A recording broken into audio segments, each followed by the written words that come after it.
Yes. Yeah, which is really fascinating because it's like, okay, and they're the size of SUVs. Right. So is it ours, and we somehow or another have some stuff that the mainstream drone manufacturers at the highest level aren't aware of yet? Is it ours? Is it like some crazy military stuff? Because if it's not, and it's coming from the ocean, like, what do you mean it's coming? What the fuck do you? 50 of them. What do you mean? What do you mean 50 suburban-sized So check this out. UFOs are coming out of the ocean? This is really funny. I've been working with this guy. We've been communicating on the Signal for a long time. Actually, he was through Proton. He was emailing me stuff about Virginia, the UFO crash in Virginia, and but he was anonymous. One day, I was like, he's really knowledgeable, and he was sending me stuff that was really helpful. Like, you should track down this flight because it happened. It was going out of this airport. Go to this base, and I was like, finally one day, I was like, who are you? I have not And how do you know streamed that what you are? He much goes, I'm a retired United States Air Force colonel. in a day since forever. And I'm also an experiencer. I had an experience back in 1980. Crazy. Oh, So what happened to him? He had a UFO encounter. It's in the movie towards the end. But anyway, he texted me yesterday, and he goes, James, I really want you to explain to me how the hell you orchestrated a UAP invasion right around the time your film's coming out. I was like, I'd really like to know how you did that. I was like, I know I couldn't. Bro, do you know what kind of a budget you would have to have drones running in the sky all over? How many different cities are reporting it now? Like, what's the numbers? It's exploding all over the place, and it's getting bigger. I've heard California. I've heard Europe now, bases in England, New York, New Jersey. I've heard San Diego. I definitely wasn't there something in Ohio, right? Wright-Patterson Air Force Base. They had to shut that place down. Yeah, that's Ohio. So I've heard New Jersey. I think Florida, right? That was the one that Ryan Graves showed us a photo of. That was from Florida. So, like, who fucking what's going on? Who fucking knows? I was super busy. I had the release of the film going on, and so I was like trying to focus on that and getting everything lined up, and it was a huge push. And all these text messages from all around the world are pouring in, like, what the hell's going on with these drones? And I was like, it's probably something conventional. I'm not going to worry about it right now. I'm just going to keep on focusing what I got at hand here. And then I started getting more information coming in, more information. Then a buddy of mine called me, and he actually went to Brazil with me a couple years ago. And he's like, bro, I live here. I'm seeing these things in the sky. I've seen them 7 times now. They're the size of an SUV. I was like, well, what do they look like? What do they behave like? He's like, well, they're making noise. I was like, oh, okay. Well, that quickly kind of eliminates, something non-conventional in terms of propulsion. But then make a cup of tea. Noise, and it would go say silent. what kind of noise it was making? Wait, actually, dude. Like a propeller's. Ain't tea got caffeine in it?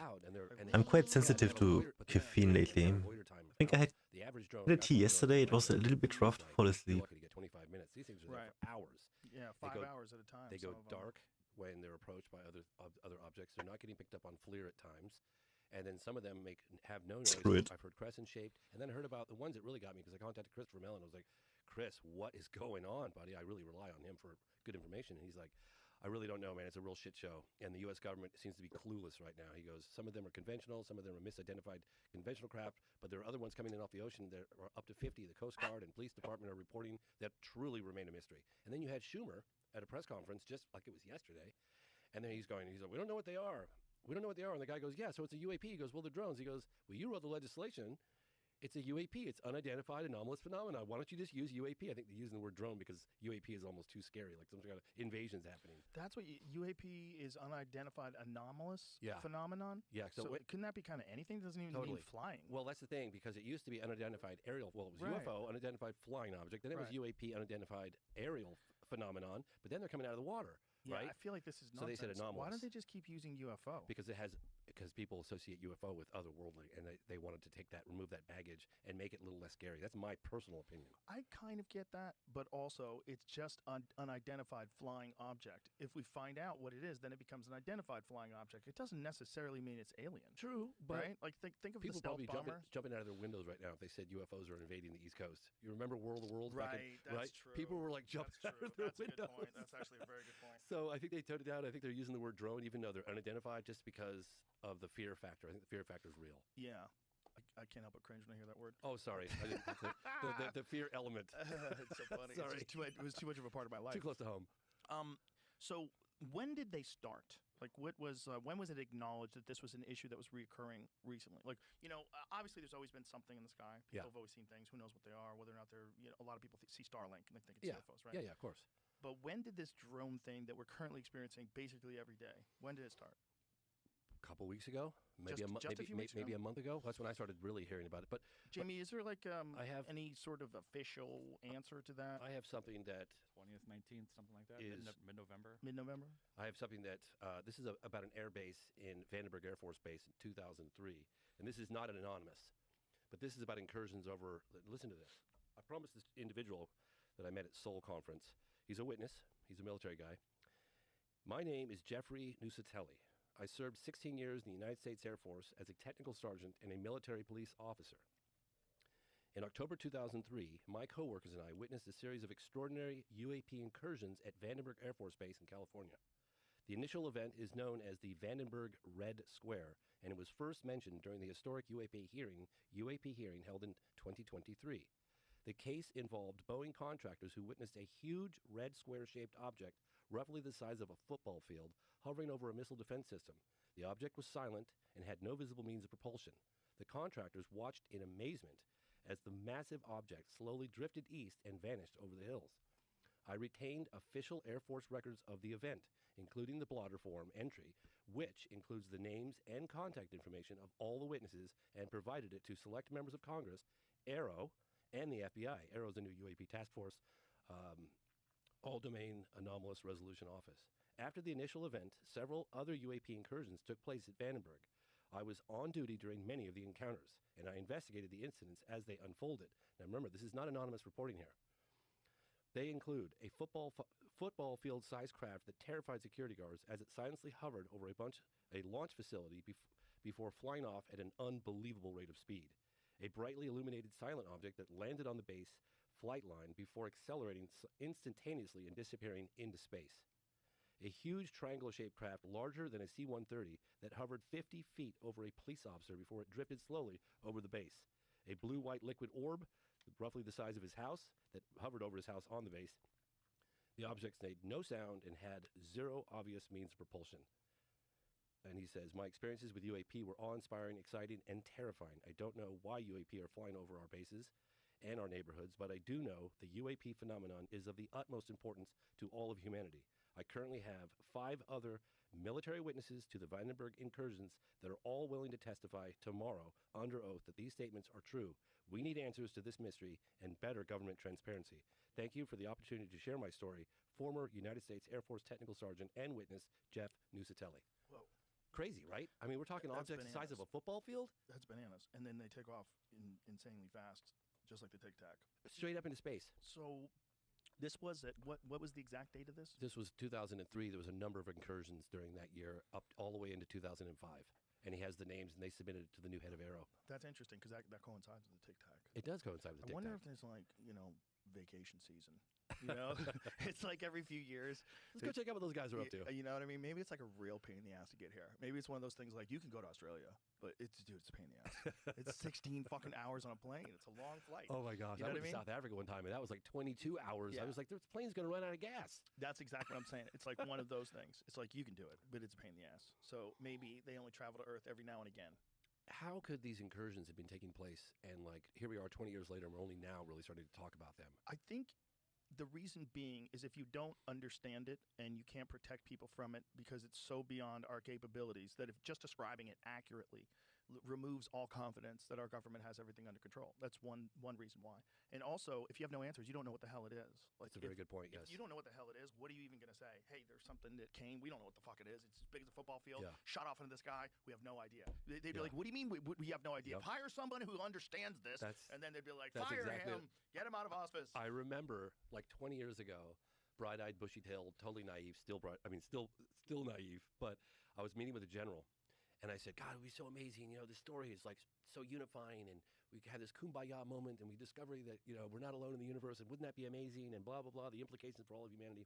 And he sat there almost chuckling at me. And he looked at me, and he goes, you got it all wrong, man. You got to see this through our lens. And I was like, through your lens? He goes, yeah, the military's perspective. I was like, okay, tell me. And I never thought about this before. You just mentioned it. He goes, okay, imagine this scenario. We sit there and we say, my fellow Americans, it has been brought to our attention that there are craft of unknown origin whizzing around with impunity in our airspace. They exhibit a technology that's light years advanced from anything that we have. We don't know who they are, where they come from, what they want. Shall they turn to be hostile? We have no visible means of defense against them. Thank you and good night. You're fired. You're fired. You're fired. And someone like Trump will come along. Make a deal with the aliens. Yeah, but you see that predicament? Yeah. Like people always go, "Why the secrecy?" Duh. Yeah, you have to have secrecy because you got to imagine the job of a politician in general, right? Like you have to pretend that you're going to be able to handle situations that you well know you're not going to be able to handle. Yeah. You know, if you're running for president, you know you're not going to fix this economy. All right, stop. Just stop. Everything's going to be. I'm going to wave the magic wand, and it's all going to be taken care of. You know you're not going to implement electric cars over the. Stop.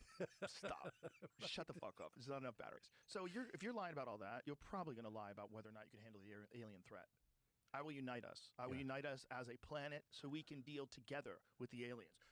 Yeah. Let's do All you have to do is just say some bullshit like and then that. someone probably bends his ear when he gets into office and is like, yeah. A good speaker. About like that. I'm about to make very offensive layouts very bright, now. young, energetic speaker. He could convince people he could talk to the aliens. He could convince people. He could convince people that he can unite us all. Have you seen the program? No, I have not. Okay, so Explain it to everybody. Okay, so the program basically, it's funny because the last time I was on the show, we were talking about an alleged crash retrieval case that took place in Virginia, Brazil in 1996. And your documentary on it, which is Moment of Contact. Amazing documentary. So we're talking about that, and I came off the heels of doing the phenomenon, which touched a little bit on a potential crash retrieval program, but then it was like, then it was the crash retrieval over in Virginia, Brazil, and then I got hyper-focused on that, and then I had sort of, it was a personal journey for me was, okay, the elected officials, what do they know, and when do they know it? Do we have a crash retrieval program? That's what I set out to do. And then 3 months after I was on your show in April of 2023, the highest level intel officer, David Grush, testifies under oath that there is a crash retrieval program and that the government does have definitive proof that we're not alone. So he kind of opened the door for me. And a lot had happened since the release of the phenomenon and Moment of Contact. There was all this legislation. There was the first congressional hearing. There was behind closed doors meetings with a number of intel officers and witnesses. And then you had the second congressional hearing, which was David Grush, which was absolutely phenomenal. I'm sure you saw that. Yeah. Right? And then just recently, just a couple of months ago, we had the third congressional hearing, which I actually, funny enough, got to attend. So it was the first time in my 30 years investigating. I was actually sitting behind people while they were testifying under oath about legitimacy of the phenomenon as well as there's a crash retrieval program. I mean, people have to understand that feel like maybe these things aren't happening fast enough. Just a couple years ago, they didn't even admit that the phenomenon is real. Now there's people testifying under oath that we have a crash retrieval program. So drip, drip, drip. Things are happening. They're not putting the genie back in the bottle. Do you wonder at all that you're being mind-fucked? Do you wonder at all that this is a massive psyop and this is all just to cover up some very advanced Watch this, guys. weapons technology? I got some fat titties coming in. And here's why I don't believe that. Because I have done 30 years of field research, right? So I've gone to China, I've been to Russia, I've been to Australia and Africa, South America, Canada, Alaska, all across Europe, the United States. And I've investigated close encounters of the third kind. And I would ask your audience, don't take it from me, but the United States Air Force investigated and categorized close encounters of the first, second, and third kind, right? During their official capacity, Project Sign, Project Grudge, Project Great Blue Book. fucking movie, by the way. If you haven't seen it, folks, Close Encounters of the Third Kind, probably the best alien of all time. Dr. Hynek has a cameo appearance in that film. Did you know that? I had heard that. Yeah, I don't remember who he was, though, but wasn't the French guy? Didn't he? Yeah, Jacques Vallée. He's supposed to be Jacques Vallée. Jacques Vallée has a cameo. Well, there's a guy acting his part, but actually Dr. Jalen Hynek, who's the scientific advisor to Project Blue Book all those years for the Air Force, actually has a cameo appearance, smoking a cigar during the encounter. And that's him. right. This looks clean as fuck, dude. And a lot of the cases right down to Richard Dreyfuss's face being burned by the UFO, those came directly out of Project Blue Book files. Even the description of what the entities looked like. Close encounters, again, close encounters of the third kind. This is the United States Air Force documenting this stuff. Yeah. And he took it directly out of Project Blue Book files and made a movie out of it. And as a little wink, wink, nudge, nudge, he has Dr. Hynek have a cameo appearance in the movie. You know what? Most people don't know that. It's a fantastic movie too. It's a great movie because it's a movie that's filled with. It's not like standard UFOs land. Like there's some play going on. There's some weirdness to the way they interact with us. That sort of is much more realistic in terms of like the things that people experience. Yeah. They experience interactions, very this strange looks sick. interactions. And when they had those little orb-like things that were flying around the movie, that's all straight out of like. Oh yeah. Yeah. Oh, 100%. I remember I had a buddy of mine who was a pilot over Europe in the 70s, and he used to come for family dinners, and he was always talking about it. I was like, yeah, whatever. And then later, Foo Fighters. when I started getting interested in UFOs, I was like, Michael, tell me about that UFO encounter you had, that red orb. He goes, it was just like it was in the Close Encounters of the Third Kind, Steven Spielberg's movie. And I was like, they took those files directly out of Project Blueprint files and right onto the big screen. That's what the Foo Fighters were, right? Yeah, Foo Fighters too. They had little orbs. Yeah, little orbs. Fighter pilots are flying around. They're seeing these things with them. Well, let me ask you, and this is why that I don't think it's a psyop thing. I don't think it's a psyop either. Well, the reason why I don't is because, okay, I don't just believe Grush because he testified under oath and he's a high-level intelligence officer. That's very impressive. I believe Grush because his claims align with my personal research in the field. Remember, I've investigated crash retrieval programs, crash retrieval cases, right? And so when I put out Moment of Contact, well, actually, when I went in to put out Moment of Contact, people were going, James, you just dropped one of the biggest, most successful UFO films in terms of transcending the UFO community and penetrating a much broader, more mainstream audience. Are you sure you want to put out a documentary that deals with an alleged crash and live aliens walking around the town of Virginia, Brazil? Like, seriously, that's what you want to put out there? You got access to, like, Harry Reid and all these intel insiders, and now you want to do that? You're going to tarnish your reputation. It's a bad... Who gave you that advice? A lot of people did. I wish you called me. Well, James, you can handle it. You probably heard about Moment of Contact, and then you thought, this sounds too crazy. Then eventually you watched it. No, I thought, I always think a crash and contact sounds crazy. I know, and it does. I always think that. But I would have never told you not to do it. Oh, okay. I would have never told you not to do it. You're really good at this. You know how to, you're really good at, explaining. But you look at half the town talking about it, including the mayor. That's an incredible story. It's an incredible story. It's a phenomenal story. It's one of those stories where you're like, if everybody's in on this, this is crazy. If everybody's telling, and there's not one contrarian that comes out and goes, they all told me to lie. I'm not fucking lying. This is stupid. They're doing it for tourism. Oh, not one person? Come on. There's always some hater. There's always some hater who wants to ruin your gag. I remember. You know what I mean? I told you. I remember when I was making Moment of Contact and it wasn't done with it yet, Lou Elizondo was like, he's like, James, he called me up. He goes, I need a copy. I was like, the film's not done. I don't care. I need a copy. Give me a rough cut. I don't care. I was like, okay, what's the urgency? And he's like, you don't understand who's watching this right now. So I was like, okay. So I'm giving him copies, and I had absolutely no idea ever in 100 million years that I think we're going to be having, months after the release of Moment of Contact, a congressional hearing under oath that was just a crash retrieval program. What year did Biologics. Moment of Contact come out? It came out at the end of 2022. Do you think Biden watched it? Do you think he sat down with Biden? That would have been wild. God, he's been so dismissive of it all. Like, Obama said a lot more about it. Why? Because he's already in space. He's in space right now. He's like, go talk to Obama. He's in orbit right now around Saturn. Really? Saturn. That's the best you can do? He's like Dr. Manhattan. He's on the moon in a glass house. Okay, let's say, if you're listening right now, you have nothing to lose. You're the president of the United States, sir. Release the hounds. He's never running ever again. Exactly. He's not running for a second term. Yeah. Come on, we're done. He's already pardoned more human beings than any president ever other than Carter. To the advice at the end of the program by Senator Harry Reid, who's now the late Senator Harry Reid, and I said to him, what advice would you give the president? And it could have been any president at the time. And he said, don't be afraid of tarnishing your legacy by addressing this issue head on. And I hope that Biden gets to see that. And I really hope that President-elect Donald Trump gets to see that. People are ready for the truth. They've had enough of the lying. I think we're way beyond that at this point. I agree with you. However, when I confronted Mr. Trump, he was very cagey. Was he really? Very cagey. I've seen some things. They told me some things. He didn't tell me shit. He basically, it was basically like neither confirm nor deny. No, there was no eyes. I don't do that shit. Especially to a pro like Donald Trump. Like, you're not. Really? Yeah. If you're going to do it to an actor or so, shut up. You're not going to know what the fuck they think. Face. Daniel Day-Lewis told you that he just ate a baby. You'd fucking believe him. You know what I mean? You know what I mean? Like, this idea that, what did his eyes tell you? What did his eyes tell you? It depends on the person. Depends on the person. If it's your regular crackpot and they tell you a lie, you're like, something's up. But there's people that can hide things. They can hide things behind their eyes. I think he knows something. I don't think he's that interested. I think he's more interested. I think he's a sort of a no-nonsense type of guy. This is why. You kind of have to be managing multiple businesses simultaneously, right? Yeah. He's always done that his whole career, right? Yeah. Managed being on The Apprentice while running these golf courses, while having these buildings, apartment buildings, hotels. He's constantly doing something, right? Yes. So while he's doing all that, and he's playing golf, while he's doing all that, there's no time for fucking aliens, man. There's no time for nonsense. There's no time for sitting around with your buddies, smoking a cigar, going, "What do you think, man? I mean, if I was them, man, I would do what they're doing." I wouldn't even. There's no time for that nonsense talk. That guy's got businesses. But we got objects of unknown origin flying over residential areas, flying over military bases, flying over nuclear silos. Well, now I think he's much more interested because that's a matter of national security. I mean, it people is are freaking out. Like, what the hell are we seeing? And they're going, we don't know what they are, but everything's fine. Well, he's totally safe. There's no national security issue here. We don't know what they are, but you're fine. Don't worry about it. You remember what was the Steven Spielberg movie with the shark, the great white shark? Yeah, Jaws. Jaws. Yeah, Remember? yeah, They're yeah, like, yeah. everything's fine. The mayor's like, keep swimming. Yeah, keep swimming. The water's fine. Everyone would say people are getting bit in half. That's the perfect analogy.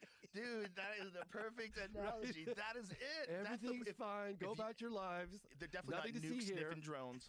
Come on, nuke-sniffing drones. So what if some nuclear Oh my material was gosh. just stolen Oh my off a gosh. cargo ship? Whatever. Guys. All the online conspiracy stuff is crazy, and I get a lot of it because obviously what I do. Of course. And people send me all kinds of stuff. I was like, well, hang on a second. I wish I could put boots on the ground, but no, there's something really weird going on, and the fact that they don't know, or they're claiming that they don't know what it is. And here's another really funny thing. I actually in the program that I did now, and I hope you get a chance to watch it because it's crazy.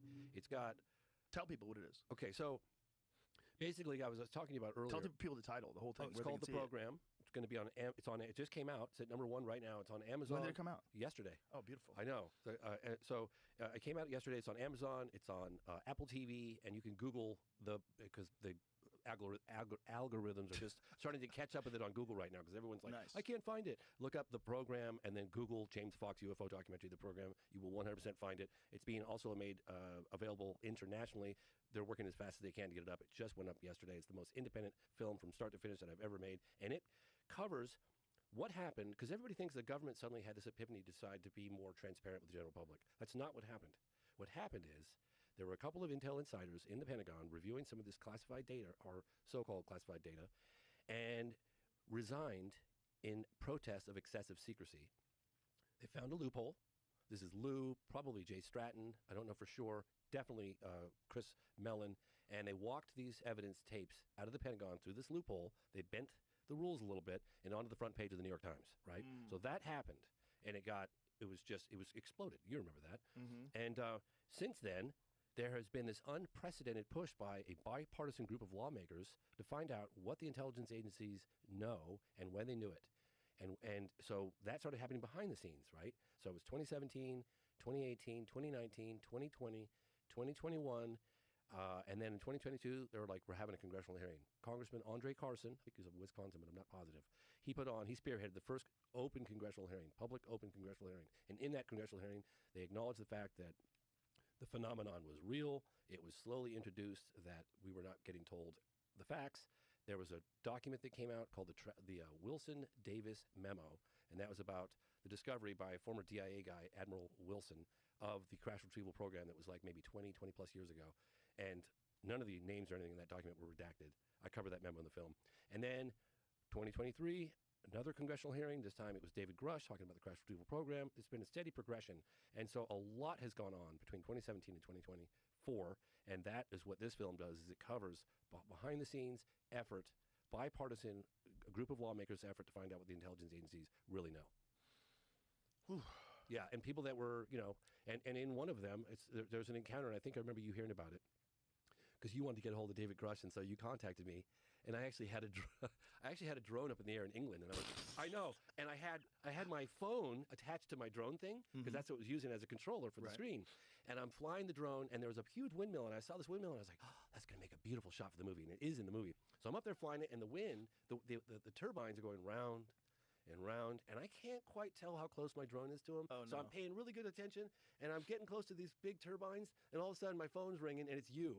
I'm like, oh my God, I can't not answer this. I got to answer. So I answered it while my drone was up there. Oh, no. And we talked briefly, and you said, hey, can you get me in touch with David Grush? I said, yeah, I got a guy that can put you in touch with. That was Jason Sands. And I guess you and Jason Sands talked about this alleged encounter in 1994 with this entity, alien, whatever you want to call him, in the desert. Yes. So that was a crazy story. Crazy story. But in any case, so when you watch the movie in the program, you'll see the drone flying dangerously close to these, and that's funny, a little inside thing. So it didn't I was crash. on the phone, didn't crash, Okay. but I was on the phone with you when it happened. But when you watch the footage, it's like, wow, that's really close. Is that guy public with that story? Because otherwise I would discuss it. Yeah. Because it sounded so nutty. No, yeah. Okay, so here's what happened.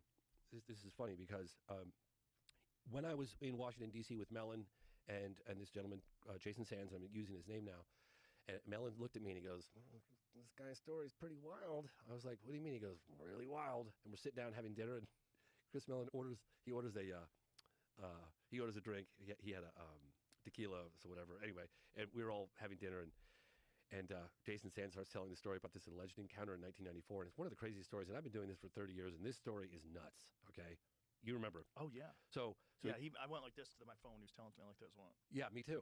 Yeah, me too. So I'll it was one of those. Wait, what the fuck did you just say? Insane. Yeah. Okay, so tell everybody what we said. I will. I'll get to that in 1 second. This is the reason why I can.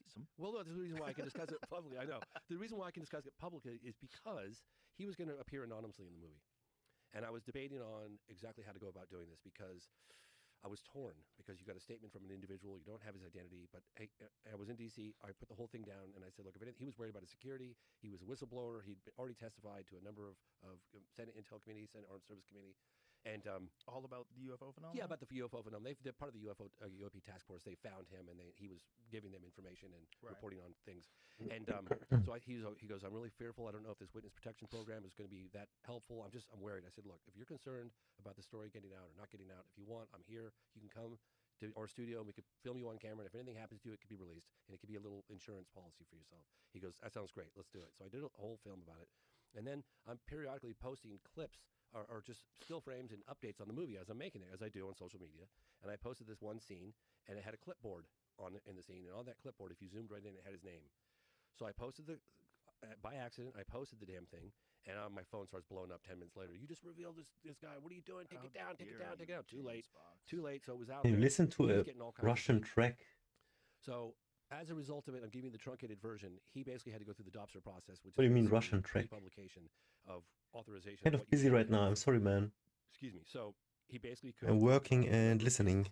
That were in the film. We had to blurb out one particular word, which in the movie it's blurred out. It is so random asking me to do some reaction for what is it? There was a unidentified flying object that was picked up on the base. Old school UFO. Oh yes, sir. Old school. It was a UFO. It was picked up on the base, and it was recorded by sensory data, and it was picked up on camera. It had camera footage of it from different locations. What did it look like? It looked like it was weird shaped. It was like an unusual shape, and there's people talking about it. It's in the movie. And the film is in the movie? The film footage that leaked from the base is in the movie. So you can see what it looks like flying Kind around? of, yeah. It's kind of blurry in some spots, and yeah, you'll see it. So it's in the program. It's in the program, yeah. And then you hear all the voices. I actually had the voices cleaned up. You can hear people talking about, what the hell is it? Is there a clip we could see online? Just so I could show people what it looks like? Damn, I'm sorry. Could you maybe just say the actual name of the incident? Maybe Jamie can find it? Yeah, try and find it. It's Nellis Test Range UFO 1994. See if you can find it. People put stuff up so quick. It's long and it's really bad. Yeah, true. Good point. Because it's on Amazon right now. People put clips up so fast. Yeah, that's true. Yeah, and there's other things on there. So in any case, so that video. Bam, there it is. That's terrible. There's much better footage of it. Yeah, there's much better footage of it. It's in my movie. I had it cleaned up. But yeah, that's it basically. Can I see it again? So that's what it looked like. The footage I have is way better than this. Yeah, that sometimes it's so. So, what did it look? Jesus Christ! You know what that looks like, Jamie? Very weird shape. Jamie, you know what that looks like? That looks like Terrence Howard's creation, doesn't it? It's weird. What is it? What does he call that again? But it was those things that lock together.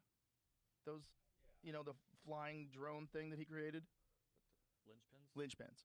Yeah. Terrence Howard created this fascinating concept for like a drone, where it's like propellers going all these different directions, and they sync up and they link together, and it looks like that.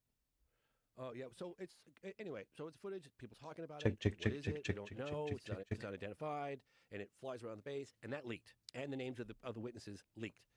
3 days later. Can you explain? I'm sorry to keep cutting you off, but can you just say what it did, like how it moved? It was like didn't have any visible means of propulsion. It didn't have any wings. It didn't have propellers. It just looked like an object, a round sort of object, weird shape, almost like a helmet or something with things coming off of it. And it was just moving around the base. And nobody slowly at times. Oh, there it is. Footage? Yep. Okay, that's it. That's exactly it. Yep. It's definitely not a big balloon. And you hear everybody talking about it. The audio that goes along with it, and I had it cleaned up. They're all talking like nobody knows what it is. And, so this is Zoom. Is this why it's moving around like that? They're trying to keep it in focus and they're zooming on it. It's all. Mr. Sands explains all of that in the film, the program. He talks about it. So anyway, so this leaks. People's names, the witnesses leaks, and 3 days later, he's in a convoy. Gesundheit. He's in a convoy, and it's early in the morning, and there's 3 jeeps, in convoy on a dirt road heading out Nellis Test Range. And they see what looks like maybe somebody was involved in a plane crash, somebody that was struggling out in the middle of the desert. it was early in the morning, it was, wintertime, and they're looking at this individual, and like, oh my God, is that that person? That individual needs some help. That individual looks like they need some help. They look cold. Their skin had a slight blue tint to it. And they're looking at this gentleman, and they're like, hey, stop the convoy. This person needs help, medical attention. Maybe they had a plane crash, and so we're going to help this person out. And they pull the convoy over, and this individual comes up to the car. Jason Sands gets out the right side of the door, and as he's getting out, somebody in the truck screams, he's got no effing ears. And Jason says he turns around and he looks at this guy, and he had the same kind of uniform that they had on, but the uniform was just immaculate. Like, there wasn't any dust on it, no dust on the boots, and he was thinking to himself, well, that's weird. This guy's got no ears. Is this guy some kind of mutant? And he looks at him, and he said his eyes were a lot bigger. It's all illustrated in the movie. And then he starts talking like, he said it was like a snake bite him, and he was just paralyzed with fear. It was really scary. What am I looking at? Is this a human? Is this a mutant? Is this an alien? What is this? And he starts talking to him in gibberish. But he said he started to understand, like telepathically, everything this person, an entity, being, creature, alien, whatever you want to call nice, it, was saying to him. And he was looking for some kind of metal. Show me. And he didn't know tantalum. And Jason Sands like, I don't know. I don't have any. You mean titanium? He's like, no, tantalum or something. I think you can link. Conversation goes on for a bit, and then the guy wanders back off and gets into that little craft that looked very similar to what you just saw there, and flies away. And he sort of stepped away, and everybody sort of came out of this comatose state, and off they went. And we have the names of the other military witnesses that were on duty during the encounter, the alleged encounter. People are going to criticize me because I'm reporting on a close encounter of the third kind, but this Jason Sands says he's willing to do a lie detector test, like public. He's willing to testify under oath that everything he's saying is true. We have a date, we have a location, and we have the names of the other on-duty officers. So what I'm hoping is, despite the level of criticism, it's cool. The Iron Throne reporting on this is that other individuals that have more wow, with light are going to be inclined to come forward. I also met with did you get this for Christmas? Committee, Senate Select Committee on Intelligence, sorry, so cool. in the House, and they said Jason Sands is who he says he is. He checks out. He's named previously classified or classified program. Yeah, that's a nice. You made a nice clip as well. Check out, and so I opted to go clean, dude. Clean. With the hope that more information will come out on it. Listen, man, there's nothing wrong with reporting on a story like that. There's been a bunch of them. It's not a small number of these things where people have experienced these things. Yeah. And imagine if it's true. If it's true, they're yeah. not all liars. I can't believe they're all liars. But imagine being that person who had that experience and not have anybody believe you. Not only that, but it can actually ruin your reputation and your career to talk about this experience, which is the reality of it. And it's one of the things that stifled discourse on this until I think the New York Times really broke the ice. I think in 2017 when they published that, all of a sudden serious people who were unwilling to talk about UFOs before just for the ridicule. Yeah. Now you've got the gimbal video, the Go Fast video, you've got fighter pilots, Commander David Fravor, you've got these people discussing these things openly and like, okay, this seems like something that a serious person can discuss now. And so then it's open. But actually meeting one and talking to it's like the Varginha story. Like when I told people the cop picked it up and carried it in the car and the cop died manhandled it. Some horrible bacterial infection that they couldn't cure. Ey, ich habe mal eine Frage. Hast du irgendein Design im Kopf, das du gerne auf einem T-Shirt haben möchtest? Oder ein Pulli oder so? Ich würde dir das gern machen und du kannst es mega günstig kaufen. Egal was es ist, Hauptsache keine Marke, also so Adidas oder Game of Thrones kann ich zum Beispiel nicht machen, ne? Also ich würde es auf Amazon hochladen und du kannst es dir kaufen. Die Sache ist, ich brauche einfach nur Verkäufe, ich muss gar keinen Gewinn machen. Ich mache den Preis auf 0 Gewinn, damit ich aus dem Babytier rauskomme, was ich gerade bin. Und für dich ist das ein Win, weil du quasi ein Design bestellen kannst, was auch immer du haben willst. Solltest du irgendwas haben wollen, dann kannst du bei mir bestellen quasi. Shirt wäre vielleicht 13,99, 14,99, sowas um den Dreh und Pulli um die 20 Euro. Now, I held my breath and I closed my eyes at the last second and it went right through me. It penetrated also, my molecules. It was so wenn du sowieso that it was paralyzing. ein Shirt kaufen willst oder so, dann hol bei mir, weißt du? Weil ich mach dir egal was für ein Design drauf. Goes through your body and just paralyzes you. That's crazy. Anyway, you got it in the mug, huh? I got it right in the face. Wow, how long did it take before you didn't stink? Because you smell probably 2 weeks. No, I was wondering, like, how long would that wait? It was several weeks. Yeah, and I tried the tomato and I tried the bacon. Ich verdiene 0 Kohle dran. Now, just for skunks. But when my dog got zapped, she got zapped in Ich brauche nur 1980. Verkaufszahlen, damit die sehen bei Amazon, dass ich Verkäufe kriege. Und dann tun die mich höher schalten, verstehst du? It was our cat, because we had a cat that was black and white. And she just ran right up to that skunk and it took her right. Momentan kann ich ein Design am Tag hochladen. But it got her all over her body. She was wet with skunk spray. Oh god, it was so nasty. I had to take her inside. Ich habe 10 als Limit. Ich habe jetzt 4 Designs open. Ich wollte jetzt gerade eins machen für morgen, dass ich hochlade. Aber habe mir gedacht, also ich habe schon alle meine Bekannten gefragt, keiner hat Interesse. Und ich dachte mir, ich frage dich jetzt. Quasi, wenn du Lust hast, irgendwas auf deinem Shirt zu haben, ich hau's dir rein. Das kann halt echt alles sein, ne? Also, wie du Bock hast. Somebody just ate him. I was like, oh my gosh. I ran out there to look for him and he comes running in. He jumps in bed, covered in skunk. The whole house. Das haben wir heute gemacht. So Dieses hier. Strong.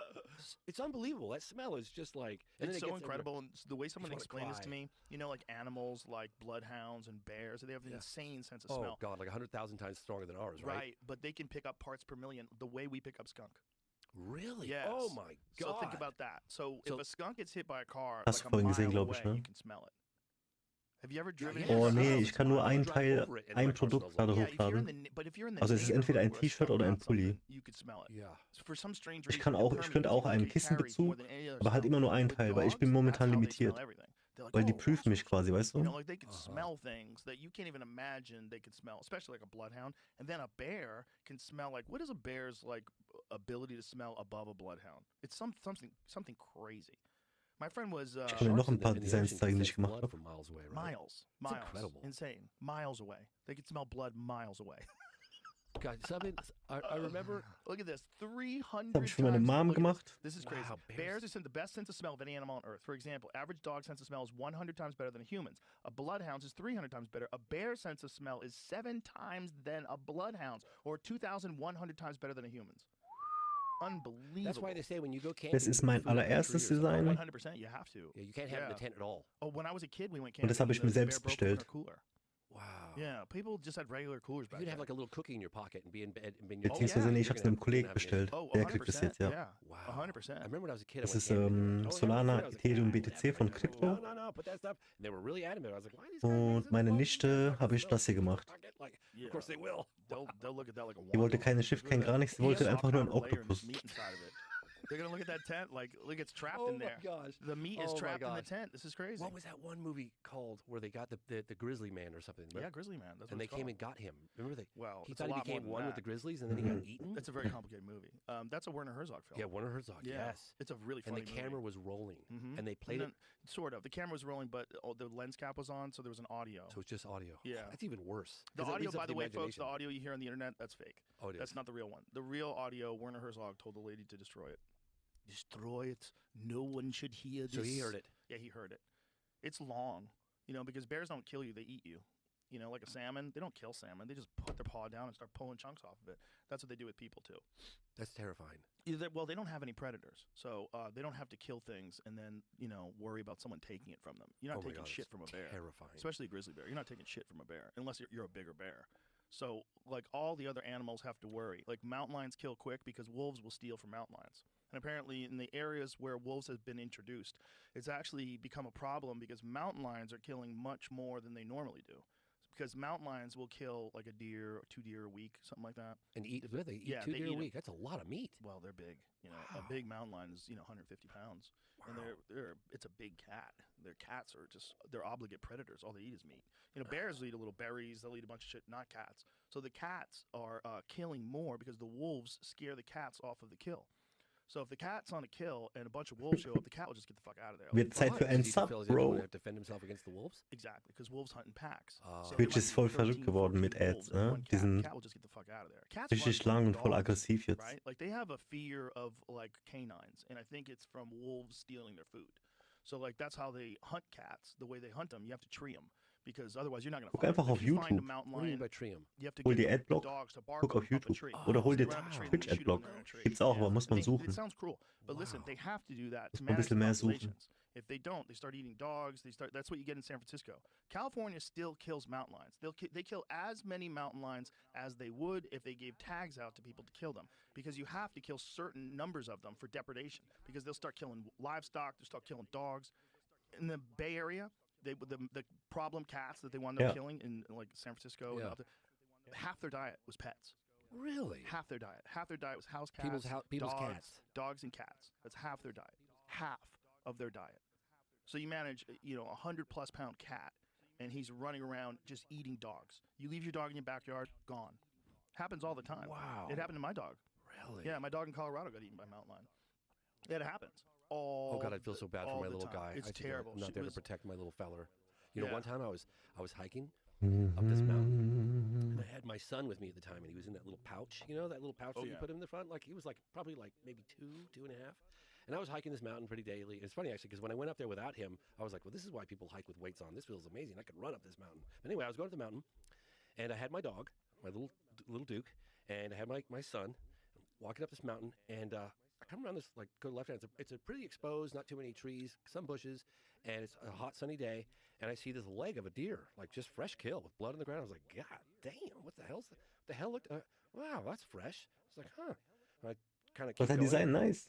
Also wenn du Bock hast, mach dir was. Mega günstig, gute Qualität. Amazon halt, ne? Ich bin offizieller Verkäufer dort. Ist voll geil, die nehmen halt nie jemand auf, ne? Und ich hab's geschafft. Ich wurde voll oft abgelehnt, aber. Und jetzt habe ich es geschafft. So I grabbed my dog and I turned around and I started running, and I knew that I shouldn't be running. So I'm running going, I shouldn't be running, I know I should be running, but I wanted to get around the corner and get it out of its line of sight. And then I go, well, if he comes up on me, I'm going to have to throw my dog. I was like, I looked at Duke and I said, if it comes down to it, Duke, you're going to have to take one for the team. Ja, pass auf. So detailliert wie es geht, am besten beschreiben. Also alles, wirklich. Auch auf welche Farbe vom T-Shirt du es haben willst. Und ich kann mir dann überlegen, vielleicht sieht es auf einer anderen Farbe oder so besser aus. Aber du kannst mir sagen, was für eine Schrift, was für ein Schriftzug, ob ein Tier, wie das gucken soll, in welche Richtung. Alles so detailliert wie es geht. Wenn du dir das so detailliert wie es geht vorstellen kannst, ich mach dir eins jetzt, Alter. Ich mach dir jetzt ein geiles Design. Could you imagine what it's like to be running for your life? Having something like that chase you? Yeah, I can. I mean, it hasn't happened to me, but I've seen them. I've seen 3 of them in my lifetime. Only one of them that scared the shit out of me. I saw one in Colorado. I saw one in Montecito, the Santa Barbara area. It was small. Those are small ones. They were 50, 60 pounds. And then I saw one with a buddy of mine, my friend Colton and I. We spotted one under a tree that was 30 yards away. We were in a truck, and it made me shit my pants. Wow, it was so big. This one was really big. This was a mature male with a big pumpkin head and huge forearms like a fucking bodybuilder. It was freaky. It was freaky to see because, it was, first of all, it was dusk. So the sun was going down, and the lights of the truck, even though it wasn't quite dark yet, the lights of the truck were making his eyes glow. Oh my God. And you could see him with the naked eye, but then I put my binoculars on, and so I've got these 10-power binoculars, and I'm zoomed in on this thing's face. I'm like, holy Looks like he shit. belongs in Africa. Well, he belonged right where he was, man. We didn't belong there. Hey, let me tell you a really cool story that's a UFO, the best UFO picture I think it's ever taken. Do you have it? Can I look at it, or you can tease me? No. We're going to look for it. Okay, so can you find the program trailer on here at all? Or? Yeah, for sure. All right, find the program trailer. I'm going to tell you about this. Is this the trailer? Yeah, let's just watch the trailer. All right, let's watch it. Story exposing a secret government program investigating UFOs. That story was kind of a catalyst for a lot of things that have happened since. Members of Congress started to ask questions. Instruments report there is something there. There are flight characteristics that we can't explain. UAPs are unexplained. It's true. They need to be investigated. Den kenne ich ja. Having a hearing where just a few years ago we didn't even acknowledge that these things were real. Do you believe our government is in possession of UAPs? Rot-schwarz. Mit Flammen, aber es kann nur ein Bild sein auf dem Pulli. Also nicht die Ärmel und so, kann ich nicht machen. Noch nicht. Ich glaube, irgendwann geht es. Also du hast nur ein Bild auf dem Pulli dran.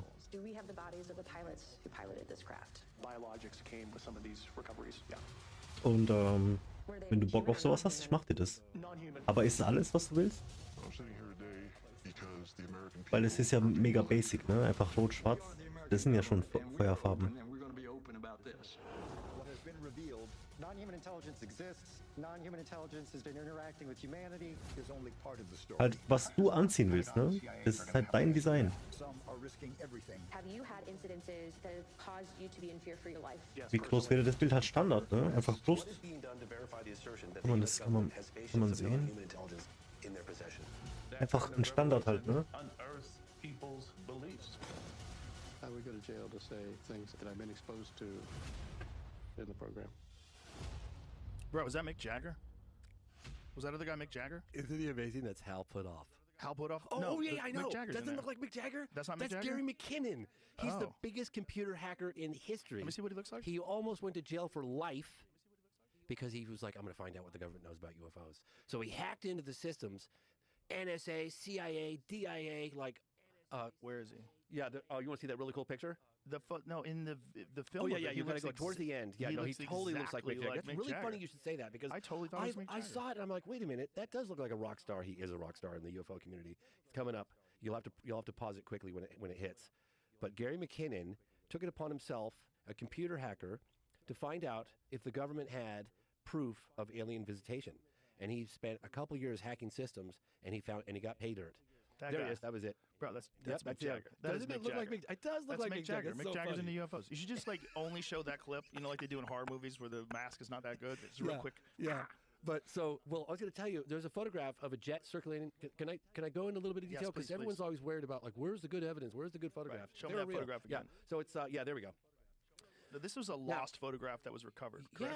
Yeah. You know about this? Yeah, I know about this. Okay, so I heard about this in the late 90s. Tell everybody about it. Okay, so there was a guy, Nick Pope, who investigated, he was part of the UFO desk at the Ministry of Defense of England in the late 90s, mid to late 90s, maybe even as late as early 2000s. But in any case, and I was interviewing him for a number of my films. I did a film called Out of the Blue, I Know What I Saw, before I did The Phenomenon, and I asked him, like, hey, man, you were part of the UFO desk at the MOD. What was the best case you ever saw? And he goes, oh, man. 1990. He didn't give me the town. It was Calvine. But he said in Scotland there were two poachers. They called them hikers, but they were actually. Also wenn du willst, ich kann dir genau dieses Muster machen als Bild auf der Brust. They were in a place. I now know it's called Mit Calvine. Flammen vielleicht oder so. They came upon in this relatively remote area. I know because I hiked out to the exact spot and it's in the movie. And they came upon this diamond-shaped or disc-shaped object that was. Pulli kann leider auch nur in einer Farbe sein, aber. Really close. I mean, close. And they were scared to death, and they were kind of hiding out underneath this tree, and they're looking at this thing, what the are we looking at? And they're just looking at this thing as it's silently hovering. Remember, this is 1990, okay? And one of them had a camera. And just as he was considering taking his camera out, a military jet came in. Turns out it was one of those Harrier jet. They think it was a Harrier jet. And it came out into the scene and it aber schon einfach in diesem Theme, ja? And as it did so, the guy mustered up the courage, came out Lass mir was and einfallen. he snapped 5 or 6 photographs of this object. Wie gesagt, wenn du je detaillierter du sagst, was genau drauf sein soll. The plane is flying around. It's click, click, click, click, click, click. And the reason why I know this is because the individual who kept one of the prints, thank you very much, Craig Lindsay, RAF press officer, and thank you, David Clark, for uncovering this because it's the most amazing picture ever. And the 2 hotel workers just outside the town of Calvine, Scotland, came back and they were like telling their co-workers, oh my God, we encountered this thing, we don't know what it was. Blah, blah, blah. So they go to the local newspaper and they were like, hey man, we just filmed something in the sky. We got 6 prints of it. It was 35 millimeter film footage, right? And they're going to go public with their story. 2 witnesses, broad daylight, a UFO, points of reference with a military jet flying around, 5 or 6 prints. That's pretty solid evidence, right? So the local newspaper was like, they're about to go public with it, print the story, and they were like, well, we need a statement from the RAF. So they contact the press officer, Craig Lindsay, and they were like, hey, what do you make of this UFO these guys took? And Craig Lindsay goes, I don't know what you're talking about. I haven't seen the picture. You haven't seen it? Well, let me send you a print. This is the newspaper. Sends him a print, big print like this, the one you see today, and he's like, holy shit, the hell is this? He's an RAF press officer, Craig Lindsay, and so he starts getting in touch with the MOD, and he goes out and he investigate this, go talk to the witnesses, and they were telling him, and he goes, well, they tell him what happened, and he goes, well, what kind of noise did it make? And they said it didn't make any noise. No, he goes, no noise. That's impossible. An object that can hover like that in the sky for that period of time. We're talking 34 years ago. It didn't make any noise. And the witness said no. So he was like, this is crazy. So he takes a color Xeroxing machine and he sends it to the MOD in London. And he says, hey, there's a case that you might want to check, you might want to look into. Hollywood. Here's a Xerox, which is really crappy. It's just a scanned Xerox, like a fax machine over to MOD. He said he went from the office. Hollywood, wie soll ich mir das vorstellen? Before he can get back to his office, his phone was ringing off the hook. MOD. And the MOD basically said, redest du aber noch vom Kane? The investigation, they said, you can step down to Craig Lindsay. He steps down. He keeps the print, right? He steps down. They take over. Witnesses gone. 5 or 6 prints gone. Story killed, right? Hollywood Kane vielleicht. Machen wir was. Rumored about it because Nick Pope had talked about this case in a book he wrote called Open Skies, Closed Minds. Was verstehst du unter Hollywood? Late 90s, and I talked to him about it again in the early 2000s, and I was like, Nick, especially in 2007, I was like, tell me about this photograph. And he's like, oh, it was incredible. We had a big poster of it on the wall, the MOD, and I was like, well, where is it? He goes, well, I don't know. I stepped down. I'm no longer at the UFO desk. And I said, well, they didn't just throw that away. Why don't you get in touch with the people that were there? Sehenswürdigkeiten von Hollywood. Like, oh, James, I can't just make those Was auch immer du willst, aber so detailliert wie möglich dann. Und ich muss gucken, ob ich das machen darf. Zum Beispiel Hollywood Sightseeing. Darf man sowas überhaupt machen? So David Clark found Craig Lindsay, and the way he found Craig Lindsay, the guy that kept one of the prints, is that he got a declassified government document out of the MOD's office that had redactions on it. And one of the things it said was, it was 1990, and they said, RAF press officer in Scotland, blacked out, said that blah, blah, blah, blah, blah. And he's like, who was the RAF press officer in 1990 in Scotland? Craig Lindsay. Boom, contacts Craig Lindsay. They started communication going. And then after so much for redaction. Yeah, so much for redactions, right? And so this whole dialogue starts going, and there's developing and then he goes, well, gosh, I guess I might have one. It turns out he ended up keeping one of those prints, which he had. And that story broke probably 2 years ago. David Clark, again, I can't thank you enough. You deserve accolades for this. And so I flew to England. I met with David Also Clark ich darf nichts machen mit Hollywood als Then I went Text. up to Scotland. I met with Craig Lindsay, the art Das ist alles getrademarkt. only on-camera interview about it, what astonished him about it, the analysis work they did on it, what the witnesses said. But we didn't have the witnesses, the people that took the photograph. We didn't have them, but I was going to report on this anyway, just because, wow, this is the picture that we've all been waiting for. This picture is phenomenal. Es ist mega streng dort, man muss jedes Design, das man macht, muss man vorher recherchieren. Reflection, not a hoax. So, I'm ending production of the program, and I get a text from David Clark, and he goes, something big's about to happen. And I said, what? He goes, just sit tight. I can't go public right now, but something big's going to happen. There's a new development. And this is just teases. Well, I'm coming out with it, I promise. But he teased you. He did tease me. He did tease me, but I was like, well, I'm almost done with the movie, and if this is something I can include in the movie about the case, please let me know.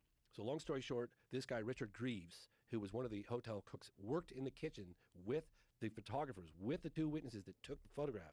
And Richard Greaves came forward on print, but I contacted David Clark. I was like, hey, can you get me an interview with this guy?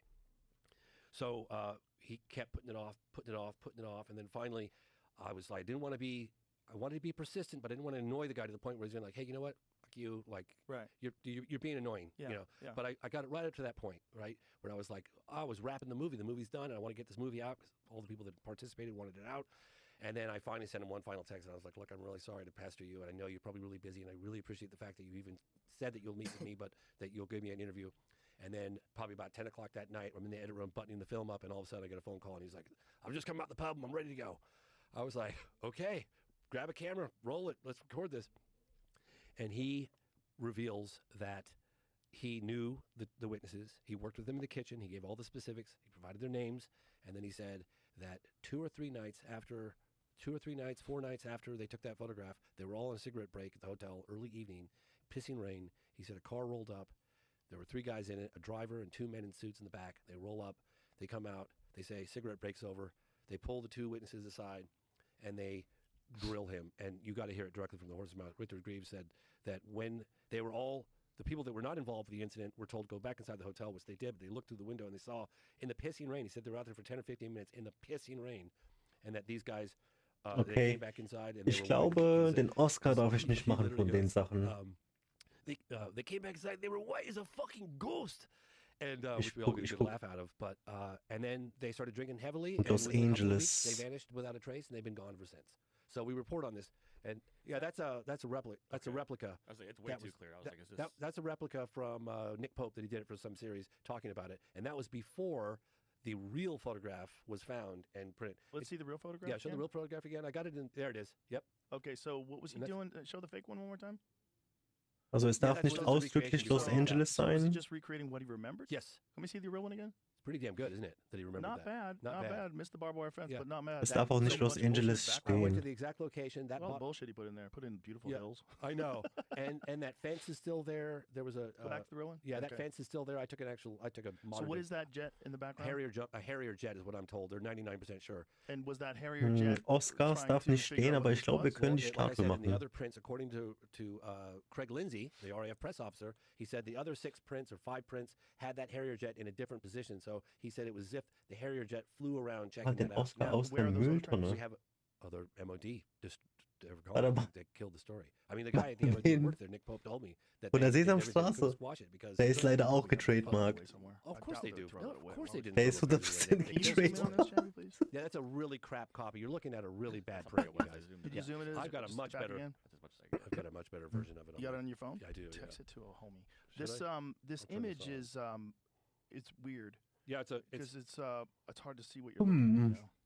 It's yeah. Well, let me show you a much better copy of it. Hang on, let me just scroll up here because I've got. Ist mega schwer. I got the original print. Weil, of this copy. But you know, people talk wenn ich das about, hochlade, you know, the more compelling data and the dann werden die lengths. das So this is- ablehnen. This is the photograph that Und I je took öfter man abgelehnt at wird, the da wird site. man You get an gekickt, idea of weil die that. denken, oh, der hat keine Ahnung, was er macht. See how, right? How Die sind similar, so right? streng, weil jeder versucht, die Yep, zu and then here verklagen, weil is- die Besten sind, here's die Größten. Die kriegen das meiste Geld von denen, wenn die Take it. verklagt I can kriegen. text that to you guys if you want. Also ich darf mir keinen Fehler erlauben. Warte mal, bei meinem allerersten Upload wurde ich direkt Very abgelehnt. interesting case. I mean, it's again, I think it's. Ich wurde die ganze Zeit bei der Bewerbung abgelehnt, dann haben die mich angenommen und dann werde ich beim ersten Upload abgelehnt. Ich habe gepisst, Alter. Guess what? That pilot's still out there. That pilot can probably got it on radar and probably got gun cam footage. If he's of it. still alive. Well, he would have been probably young, right? Pilots are young. Sure, He but would have I been in mean- his 30s or maybe early 40s, and that was 34 years ago. Right. So chances are he's still alive. They're pretty fit, right? Yeah, maybe he's in the 70s. Okay, I'm gonna text this to you right now. Here we go. Boom. You should have that. Did I get all of them to you? And here is a picture of Craig Lindsay. This is great. You're gonna love this. Okay, this is the guy that kept it. I didn't get it yet. You didn't? No. I wonder if it's because I have my phone on airplane mode. Yeah, take it off airplane mode, bro. I told you to do Okay. that. Oh, you did? I was Okay. trying to explain to you. Oh, with the do sorry. not Okay, it's disturb. off now. I'm sorry. Otherwise, it won't actually send it. Oh, it won't. Okay. All right. Here we Yeah. go. Here we go. All It's right. like dealing See with if my that- dad. I know. I'm so bad. I know. You were telling me how to do it. I was like, I haven't done that before. It's funny, people that don't understand how to use their phone. Tell me if that goes through. Okay, I'm waiting on it still. Okay. Great. Ja. Do you need me to send it? Here, you do it. Here, there's that one, and there's flip to left to right on it. But, you know, it just goes to show the lengths that the intel community, the Ministry of Defense, the DoD go to hide the more compelling photographic data because it's so easy to complain like, oh, well, if they were real, there would be good. Well, there are some really good Bro, prints. you got Joe Exotic in your phone. Well, you guys are looking at other stuff. Yes. I found drones that you can. I don't know that they're commercially available. Did you get all the ones you necessarily, wanted? But you can have a drone up for 24 plus That hours. didn't send it to me either. Are you serious? Yeah, What so the weird. Am I sending it to the wrong telephone number? Let me just see check. your number, the number you have. You Okay. might have my old Well, I have number. it. I definitely have it on Signal. Here, you do it. Here, fuck it. You take over. Let me You check. drive. Let me see. Because I'm clearly failing at this one. I'm just gonna check to see what I sent it to because I changed my number because people get weird. Oh, I You can know how totally it is. imagine that would This be is the a case. separate. I found some drones that these companies say that you can take off anywhere. They're showing them taking off from like small platforms in the ocean. They can stay up in the air for 14 plus hours. They're Yeah. small and they do have propellers. I will say that. Mm, yeah, and like I said, I mean, you know, it's not the question is, are all of these drones, you know, explainable by aliens? And the answer obviously is no. The question is, are any of these bona fide UAP? And there's definitely some evidence to suggest that's the case. But again, there's always misidentification of more conventional stuff, right? Right. And there's always, and then there's a stubborn core percent. Like I give you an example. This is something that I've discussed a little bit recently. Did you find it okay? Yes. Okay, good. I got Finally, it. we got that enigma worked out. Yeah, it's just your 5G is very slow. Oh, really? Yeah, you're using AT&T. What are you using? Oh, I'm using AT&T. Verizon. Verizon. I use Yeah, Verizon too. really? Yeah, it's just Huh. real slow. Maybe do I have whatchamacallit on? I I'll actually take it off. I accidentally sent myself these other ones of the guy holding it up too. Oh, cool. Yeah, that's cool. That's Craig Lindsay. So I'll send this to you, Jamie. So let me tell you a little story. It's pretty cool, which I never thought that this would happen.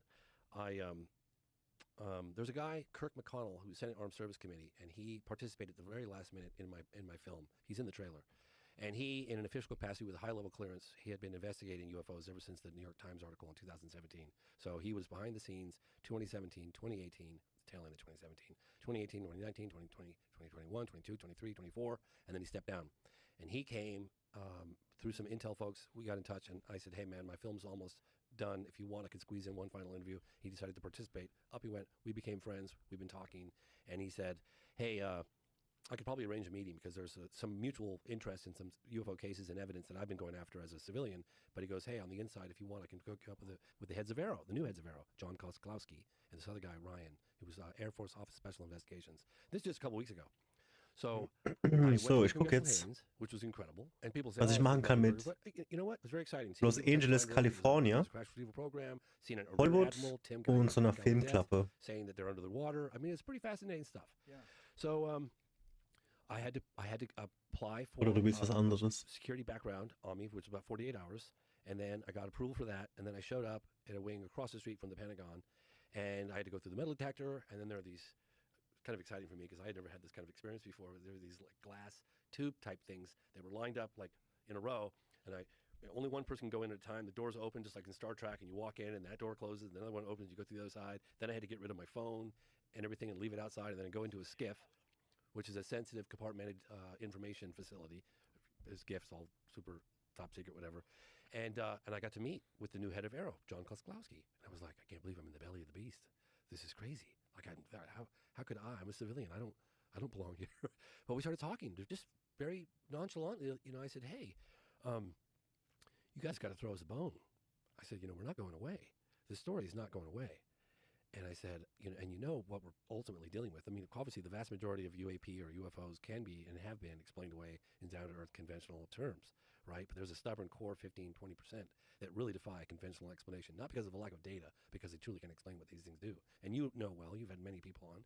These objects exhibit a technology that's just light years advanced from anything that we have. I mean, and it's been well documented since the 1940s, and possibly some people would say way before that. But modern-day UFO wave, no question. So there's two stories. One is someone's been in possession of this revolutionary technology for 85 plus years and kept it secret. Or two, we're not alone, right? Right. And so I said to the gentleman very candidly, we're probably dealing with a small percentage of NHI. And what's the plan to tell the general public? And this is just a couple weeks ago. And he looked at me and he goes, James, I can't part my hair without approval from the DOD. And you can quote me on that. And that was him, in my opinion, telling me, hey, this is structured in a way that my hands are tied. I can uncover all the things in the world, but I can't tell the general public or even Congress without the DOD approving it first. Yeah. So that's what's kind of happening right now. And one of the reasons why we were so fortunate to get the number of I say whistleblowers or potential whistleblowers or people to come forward in the program is because they were super frustrated with the previous head of Arrow, which is a guy named Sean Kirkpatrick, which basically just kind of blanket denied pretty much almost everything. And people were extremely disappointed with that. But just like Blue Book. Yeah, kind of like Blue Book, yeah. They've always done that, right? Yeah, but again, it brings us not everybody's doing it. Not everybody's doing it. Right. There's a bunch of I think now also with the internet, there's ways to get information out that's much quicker and cleaner. No question. Than trusting a reporter. Yeah. And then your life's in danger, and the reporter gets threatened, and yeah. Now things just kind of get out. So I've thought about this. Like, I'm going back to Brazil, and I thought, I'm obviously going after, additional eyewitness testimony. I'm going after the photographic stuff. And those of you out there that are like tired of hearing about it, well, I spent 20 plus years in search of the photograph that I featured just now. That one with the background story on it, provenance, that sort of thing. Jamie, go look at the one that I sent you. It's a better version of it. Yeah, and so it's not like just because you can't after a year or two haven't successfully producer. It's a better version that you can see the granular of the film footage. It's weird. It almost looks like there's something in the back. It does look a little bit like a little that. propeller or something, like a Jetsons type thing. But let's just say that thing was silent, supposedly. Silent, according to the witnesses. It didn't make any sound. It hovered there for an extended period of time, and when it took off straight vertical like this, straight up. Fast. It started going faster, and then was gone. Yep, that was Craig Lindsay who interviewed the witnesses who told me that. Hollywood Filmkameras. According to Richard Greaves in Scotland, the Americans got involved.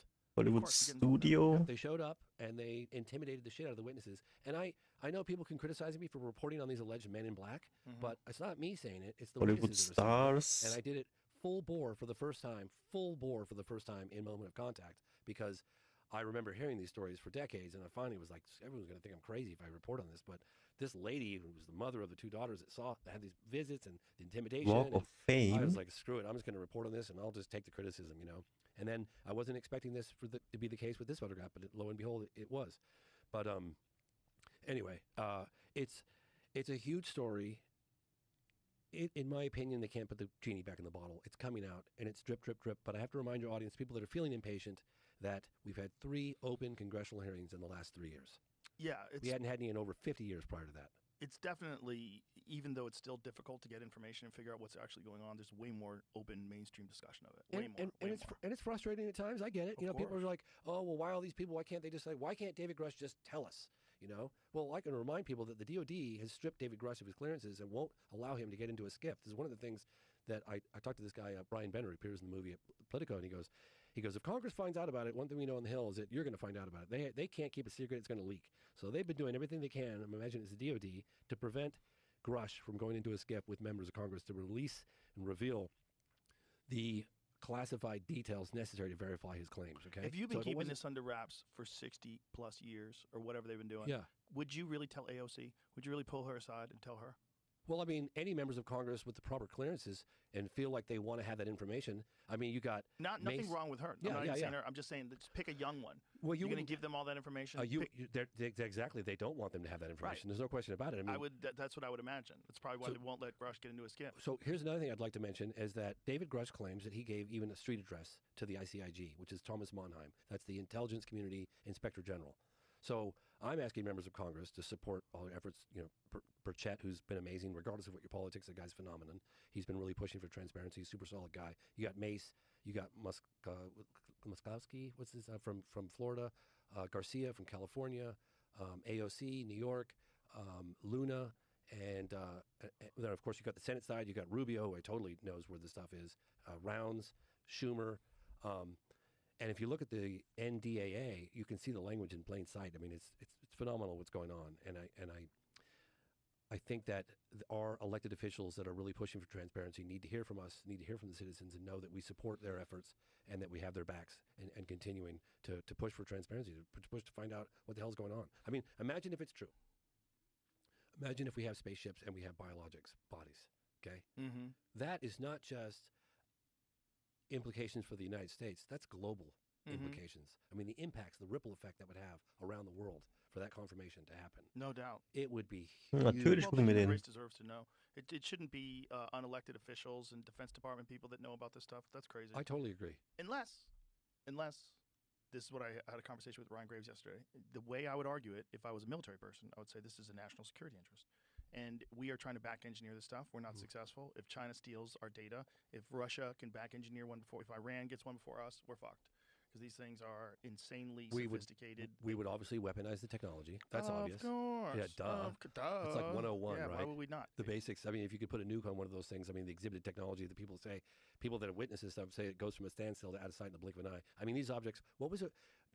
David Fravor said it went from space 50,000 feet above sea level to sea level in 1 second. In 1 second. Yeah. That's it's insane. We talked about it yesterday. That's teleportation. Insane amount of speed.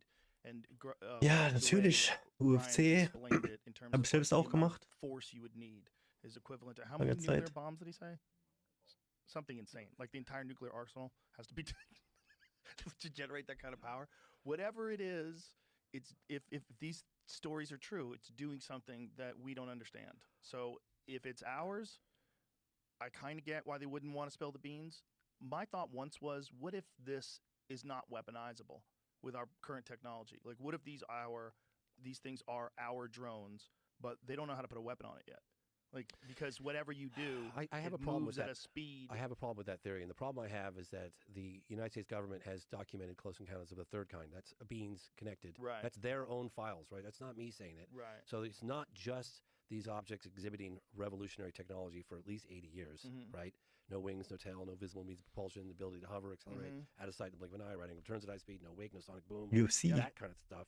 But you also have reports, credible reports of beings connected to some of the craft. And that's documented all around the world. So that eliminates, right? If it's true. See, but this is the whole thing. Like, just because something's written down somewhere doesn't mean that someone didn't write it down as a psyop. Someone didn't write it down to discredit other people with a ridiculous story. One way to discredit a credible story is to attach it to a bunch of ridiculous stories, right? So if I was going to hide some sort of technology, one thing I would do is connect it to a bunch of kooky stuff, a bunch of psychic stuff and remote viewing, just a bunch of things that people like very easily dismiss. UFO abductions, UFO encounters. Also ich lasse mir mal was einfallen für das Design. Ich glaube, heute kriege ich es nicht mehr hin. Mein Gehirn ist voll Matsch, aber ich mache jetzt ein bisschen was dran. Just enough so that you can hide the real stuff in there. Well, I think. And again, I'm playing devil's advocate. No, I totally hear you. And again, I've said this earlier in the show, and I'll say it again. Is like the reason why I believe David Grush. Ich habe ein paar Ideen, aber die Umsetzung, für die Umsetzung bin ich noch zu noob. Ich muss es halt lernen. I know, but the reason why I believe him is because it aligns with my research in the field. Remember, I spent over 12 years investigating on and off with my buddy Marco Leal in Varginha, Brazil, that UFO crash case, and only found out last minute, the last time I was there, that the Americans were involved. So I was like, oh my God, the rumors are true. Like, you know, the Americans really are. Do you see, like, I've obviously looked into Roswell for years. I went to Roswell, the 50th anniversary. This is how the deal works. You want the aid? We get the UFOs. We give you the aid, but if a crash UFO, you Ich habe immer Kampfsport gemacht und dann aber irgendwann war ich in MMA wirklich angemeldet, also ich habe Judo gemacht, Taekwondo und dann habe ich aber MMA-Schule mir gesucht, speziell für MMA, da war ich irgendwas mit 20. You heard the story? It was reported on News Nation with Ross Und dann habe ich dort BJJ gemacht und Kickboxen und Boxen. Boxen war das Beste. He's got a great accent. He's got an Australian accent. Not quite British. Kickboxen war auch geil, aber Boxen war das Beste. You're more credible than a New York accent. There's something about a British accent that just adds credibility to anything. It was some guy from New York. So we got this fucking car. Sorry, we put it over here. Absolutely huge. This spaceship's so fucking big. We gotta build a building around it. But they talked about it. Now here's what is this building, and where's it supposed to be? I don't know. You're holding it back. No, I really don't know. This? Nope. Oh, I have a little bit, but I don't have the same connections on that. But I'll tell you a case that I do think needs to get looked into. Oh, you're gonna move us around? Yeah. Because this is one that Können, was meinst du können? He's a big government agent. This guy. So kann ich Leuten auf die Fresse hauen? Na There's a klar. memo in the program that was through the adoption process was released. Unfortunately, some of the names are redacted. Christopher Mellon obtained it. It was from correspondence he had with a high-level government official back in 2020. It just got approved for release, I don't know, maybe a year ago. It's featured in the doc. And in it has the names of not just the gatekeeper, but other people that names who found the gatekeeper. Ist schon der geilste Sport. So. Also alle anderen Sport kommt niemals dran. Aber an Ausdauer, die man braucht und die man kriegt und alles, das Beste. Fußball ist voll für die Tonne dagegen. So I made some inquiries with aerospace folks that I've been meeting with quietly, and I'm like, what's this case that you guys keep talking about with the king in Arizona? They're like, oh, it was like they just landed and left. I was like, well, how do you know they landed? What do you mean landed and left? And they're like, well, the doors were open and nobody home, and they walked off. I said, you mean somebody just flew this thing down, it landed on the ground in the desert in Kingman, Arizona in 1953, and they left the doors open and left, and they're like, yep, that's pretty much what happened. So they left the craft there. They flew it down and left a craft on the ground. I was told that, and I wouldn't be repeating this if I didn't think there was some serious credibility to it, but apparently it was. And well, doesn't that align with how Diana Pasulka and Gary Nolan have started describing these things as donations? Well, the individual that I talked to was so funny because this individual was like, not a scratch. And I go, not a scratch? What? Not a scratch? Not a scratch on the... No, it was perfect. Didn't have a scratch. I was like, oh my gosh. This sounds like somebody who's more than just heard about this, but one of the aspects of it didn't have a scratch on it. So I think that's a case that I think that people should definitely look into. So the first-hand witness said it didn't have a scratch? I don't know if it was the way they described it. This is the problem. This is the problem I have with all this stuff. But here's the thing. If you were Travis Walton. Yes. Okay. Love that guy. I love that guy too. Fascinating story. I really enjoyed. We got a bobblehead. That's a Travis Walton bobblehead. Oh, no way. Oh, yes way. Gosh. I got it from Travis. That's him staring at the sky. Oh, my gosh. When he was a young man. I went to the location. That's a remote spot. I'm interested in that because that's a first-hand witness. Yes. Right. That's a guy. Yes. He's explaining. So ich sammle jetzt ein paar Symbole. Same story. No question. For whatever 50, 60 years, whatever the hell. Ob wir die verwenden können oder werden, weiß ich nicht. So this guy was there. That was his story. I'm interested in that. Ich habe jetzt hier einen Oscar und eine Filmklappe und Sterne. I'm like, super frustrating. So talking to Jay Sands. Yes, first-hander. Again, first-hand was like, what the fuck are you saying? Face-to-face, yes. Tell me what it was doing. What did it look like? Yeah, he said he thought it was an adolescent too. He didn't think that it was a full-grown one.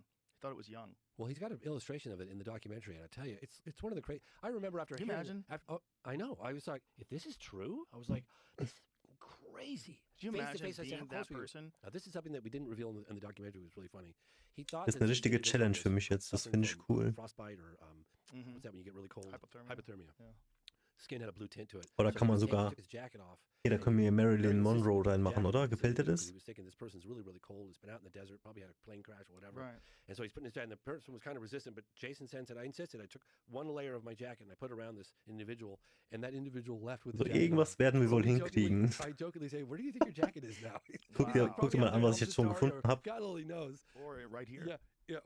Und dann, ich muss halt schauen, was davon ich verwenden darf und wie wir das dann verwenden können und bla bla bla. Dauert ein bisschen. So we were talking about this with Ryan yesterday, and I was saying, like, if they had a battleship, we'd be able to see that, right? Like 100%. He said, so it would have to be a submarine. So I'm like, Jesus Christ, what if there really is some sort of a civilization underwater that has existed and coexisted with us forever? Did you hear about the by Rear Admiral? Ja, Konsum ist gut zur Weihnachtszeit. Yes, he's reporting. Da kannst du nichts dafür, das ist ganz natürlich. Yeah, what I can remember basically is confirming that we have objects that are exhibiting a technology underwater that defies any conventional explanation. Things that are just virtually impossible, like so much faster than the fastest submarine or anything like that. And they're really big. Yeah, it's moving as if there's no resistance underwater. Yeah, and then so moving like a fighter jet would in the air, it's moving like that underwater. Yeah, they call it transmedium. Hast du but confirmation, I mean that's eine bestimmte Vorstellung, wie diese Elemente alle zusammenkommen sollen? Soll es ein homogenes Bild sein oder soll Text noch dazu? Soll es irgendwie eine Geschichte erzählen oder so? Well, if you're coming here from somewhere else and you wanted to hide in plain sight, you would hide in the ocean, especially if you have the technology to like completely negate any of the effects of the water and the pressure. Least explored place on Earth. Yeah, we can't get to it. We don't have the technology to get. They know we don't. They know it's really hard to get a submarine out to wherever the fuck they would be. What's his name? Went to the bottom of the Mariana Trench. Cameron by himself. I would never do that. He's a wild boy. Yeah, isn't that like 35,000 feet down? How far is it? Something bizarre like that. I mean, that's those poor folks. Would you go down in a submarine by yourself? No, definitely not. No. A homemade one like the one those people died in. Yeah, but that was James Cameron. When the people went down that submarine, apparently, I guess it's the Navy has some sort of very sophisticated underwater audio sensors, and they heard the implosion and they knew about it like immediately and didn't report on it. Well, I mean, I think the problem with reporting on it is that you have to report on your technology now. Marilyn Monroe, I think she got killed, right? But this is what I had heard. I forgot the story. Well, it's also... Was it the time with Nixon? Like, it's got to be one of those things or where was if it you're Kennedy? Reveal that you heard that, you have to have clearance to do it. You probably have to run it up the ladder. One of the reasons why we know about overhead satellite imagery of UAP is because of Ratcliffe, who was former head of ODNI. And he came forward, and I remember it's funny actually because it was classified, and Christopher Mellon participated in this latest production with me. Nixon, the gigachat, dude. Revealing it on Fox News, and Ratcliffe basically says, yeah, we have overhead collection satellite data of UAP that are pretty fucking far out.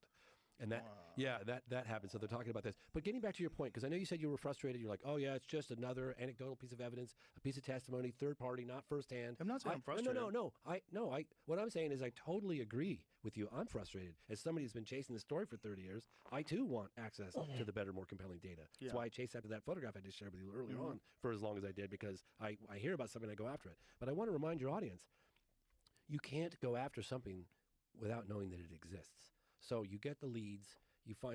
We're learning more about the programs. We're learning how these programs are hidden. These WooSaps, they're waived, unacknowledged special access programs, probably hidden somewhere in the DO. I know it sounds crazy, but at least giving some guidance to where are these things and how these things are hidden, where they might be found. We reveal there's a gentleman in the film called ich habe eine Idee. And people are like, ich mache einfach voll Noob-Style. Ich mache alle Elemente, die mir einfallen zu Hollywood, mach die alle schwarz-weiß und mach ganz viele so nebeneinander und dann ist es einfach ein Muster. Eigentlich wäre das voll gut, wenn es gut aussieht.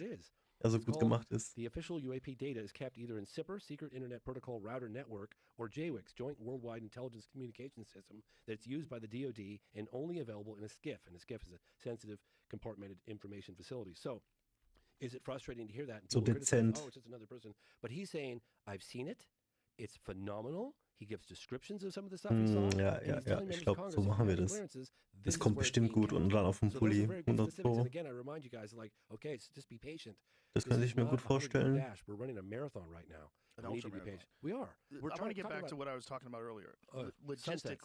Logistically, I'm kidding. if you're letting something go from the ocean, Yes. if you're flying it out of the ocean, logistically, you would have to have some sort of a large craft out there that's going to house these things, or it's going to launch from, right? Yeah, If yeah. it is actually coming from the ocean. Oh, you see, the drones you're talking about right now. Right. Yes. So either they're ours, and if there are ours, Yes. how do they hide the fact that there's a battleship out there? Is that possible? And if it's from a submarine, how do they develop a submarine that can launch 50 Dann frage ich mal car-sized or ChatGPT. SUV-sized drones from? Yeah, Liste that's one of the alles, things that was mit Christopher Hollywood was zu saying to me tun this morning. hat. He goes, that's the one Alle Gegenstände oder element or so. aspect that really is a head scratcher, because But this is the question. 50 of Right. these things coming in off the ocean. That's just confirmed. Right. No one's denying But here's the that. question. Yes. Is it possible to Liste classify alle the location Begriffe, of a U.S. battleship that's capable die of mit having these things? Hollywood Big. How zu could you like tun How haben. big would it have to be to launch 50 drones? God, you're talking, I don't know, man. But That's that's the a question, lot like- of drones, right. especially the size Die of man the 20. We're talking als about drones the size of an SUV. einfache Right. So with let's super long loiter time. let's imagine Grafik you. So when you take a darstellen ferry, kann. how many cars can a ferry fit on it? I take a ferry all the time in Vermont, Like a over to big New York. one, like a legit I put one, like a 50. European ferry. Oh. 50 cars? The one that's medium legit, I put 25, 30, maybe 40, 25 to 40. Okay. Yeah. So more couldn't than you you think. couldn't you do that with drones? And couldn't you have something that's a little larger than the average ferry? So Why- you wouldn't need a battleship. Why would they do that? Why would they do I that don't over know. residential areas? I Why don't would know. they have everybody scratching their heads? All these press conferences. Der Anfang von You're talking Vice about the head of the City, gang ja, lead, mit den okay? But so if they streifenmäßig. need to You're going to patrol do that those exercise. You're not skies going to tell the. if they are really looking for a nuke. Okay, let's Und das imagine Spiel. that this story about a Ukrainian nuke from the time when they disarmed them. There's one that's unaccounted for. This is one of the stories that's been on the internet. Mhm. I don't know if it's true. Yeah. That it's unaccounted for, and that they think it's headed to the United States. Boah, If you were trying ChatGPT to ist find that assi, thing, ne? and Like a you dirty bomb? Yeah, or like just a regular nuke. That if you're looking for gamma rays, like you could devise a drone that could search for that, and you'd fly it over an area, and you wouldn't care whether people freaked out because it's more important to find this goddamn thing, right? So if you have Limit this erreicht. technology, Der hat mir that some 50 skunk works You can't Begriffe technology space. gegeben. No, I don't think so. I think you have to be there. Certain proximity within I think. to pick up whatever. Did you bring this up with Ryan Graves? Yes. What did he say? You mean he doesn't know either? He doesn't know. He doesn't think so. Everybody He that I doesn't think trust, that's the issue. people in the FBI, people that I communicate with often, I'm like, what is going on? It almost seems too sexy that the United States has that kind of ability and they're just flying these things around and that they're doing it for that specific reason to find a nuke. It's like that we have this kind of technology that none of us are aware of. That we have these drones that can shut off when you come close to them. The lights shut off. They disappear. They they go dark. They go Avoid dark. tracking. The RF signal Yeah. doesn't show up. They're cool. They have some sort of cooling mechanism in them, so it's difficult to see with infrared. I don't understand any of that. He was saying that's above what we can do right now. And He's saying but they're not moving in a way necessarily. That's not possible with drone technology that is mainstream. But there's some aspects of the way they move and what they're doing that doesn't lead them to believe that this is current state of the art technology. There's as far as we know it. they even I had some people tell me, like, even if it's conventional, it's highly advanced conventional. Right, but let's look at China. Like, China has highly advanced drones. Yeah. We were talking about this as well, that the bottleneck in America was the FAA. The FAA put a lot of restrictions on the manufacture of drones and how you can do them, what you can do. Oh, China doesn't have any of perfekt, that, so Alter. they're full steam ahead. Also ich habe jetzt If you look at what ChatGPT drone gefragt, manufacturers dass in er the United mir States have been able to do, 50 Begriffe again, macht. imagine untethered. Und genauso habe ich They mir das were vorgestellt. fucked over by all these regulations Und dann habe ich ihn got in the way of gefragt, innovation. tu alle Begriffe in eine Grafik und dann habe ich beschrieben, wie das ungefähr sein soll. Und so ungefähr wird es sein, aber ich werde es natürlich besser machen. Das ist jetzt nur so eine Vorlage. Und das sieht alles sehr gerade aus und sehr geordnet. Ich werde das alles in einer Farbe machen, in schwarz-weiß wahrscheinlich. Oder du sagst mir, was für eine Farbe du das haben willst oder ob du alle Farben haben willst. Und dann würde das so aussehen, schau mal. I'm saying if it's Chinese. If it's Chinese, if they're unburdened by our regulations and Dann kannst du dir das vorstellen. Jeder dieser Begriffe ist ein Symbol. They're flying it over Langley. They're flying it Mhm. over. Wouldn't you do that? Das hat ChatGPT jetzt gemacht für mich, ne? Golf course that Trump has. Yeah, Krass, Alter. What's that called? I don't know. Westminster, Yeah, Bedminster, something like something like that. Bedminster. They're flying over that. Yeah. The president-elect. So it's Langley like, Air Force Base did experience incursions of unauthorized unmanned Schau aerial dir das mal kurz an, systems bitte. in last year, December 2023. Würdest du says, sowas Sabrina tragen wollen? Singh, Pentagon spokeswoman, the number of those UAS incursions did fluctuate. Also ich würde es halt verstreut machen und random, mehr randommäßig. Das ist jetzt so geordnet, so ordentlich. yeah, and we have no idea what Aber they du are, hast but alles, was they're Hollywood fine. angeht, Don't hier worry about it. drin. This has been happening. This is the third year in a row this has been Und dann happening. könntest du dir das so vorstellen, ne? Wenn es alles One of the schwarz-weiß wäre, zum Beispiel auch in Cartoon-Style oder so. Oder was auch immer für ein Style. Dann halt auf dem Pulli. Yeah. Hättest du gern einen Zipper-Pulli mit Zip That's also oder so Leading's ein lights. They describe them as the size Einteil-Pulli? of a football field or Das wäre larger. cool, ja, gefällt dir sowas? Well, I interviewed a guy. There was a case Ja, mir gefällt das auch. here in Texas, Stephenville. Ricky Sorrell is one of the best witnesses. I love the guy. He was a hunter, and he's like James. He's like, you could have landed an airplane on this. I said, you got to be kidding me. He goes, Mit no, Zip? man. He goes, I stood under this thing. He goes, it was so big. Lass mich schnell schauen, was ich dir anbieten kann. He had his rifle, and he's standing under it, and he's looking up, and he's looking to the left. He's looking to the left, right, back, forward. Can't see the edge of it in any direction. So he grabs his hunting rifle because he was hunting deer. This is 2008.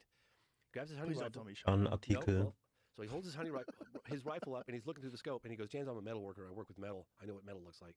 And he's looking through the scope, and he goes, man, there's no rivets, there's no seams, there's no weld marks. He's like, there were these, on the belly of it, there were these reverse. Also ich kann dir ein Langarm-T-Shirt geben, ein Sweatshirt, ein Pullover-Hoodie oder ein Zip-Hoodie. Es wird alles passen in dem Style. Like, man, I wonder, wasn't that how I go? I wonder what happened if I just pulled the trigger here, and I bet it would ricochet off or hit the belly or something. So he's looking at it. Schau es dir mal and kurz he's an about to hier. pull the trigger to check it out, and he goes, maybe this isn't such a good idea. I interviewed him in 2008 when this was going down, and then about a year later, I was Also der doing Zip some wäre hier follow-up unten. interviews for a film I did, I Know What I Saw. Ganz einfacher And I Zip-Pulli, had ne? this gentleman walk up to me, and I was Wir filming könnten, in the downtown also square wenn in, du, Stephenville. du kannst auch die Farbe jetzt entscheiden, das wäre das Beste. This gentleman looks Wir at me and he könnten goes, die "You Sachen alle in folks?" schwarz-weiß machen Yes. And he pulled und out dann a den badge, Pulli showed auf me his schwarz badge, und dann hast du and, die he's auf, like, "Can I talk to you for a minute? auf einem schwarzen Pulli die weißen Symbole oder umgekehrt. And I said, "Yeah, sure." Oder And weißer we Pulli walk mit off to the schwarzen cafe, Symbol and he oder goes- andere Farben. He's looking at he had his back. He had his Okay, back wir to nehmen the den wall Zip. in the cafe so he Und could see wie, everybody was coming in. sagst du It was zu really den early. Farben? And he said, "You know, Ricky Wie Sorrell hättest du is the gerne guy deine who's Farben? telling the truth." I said, "How do you know?"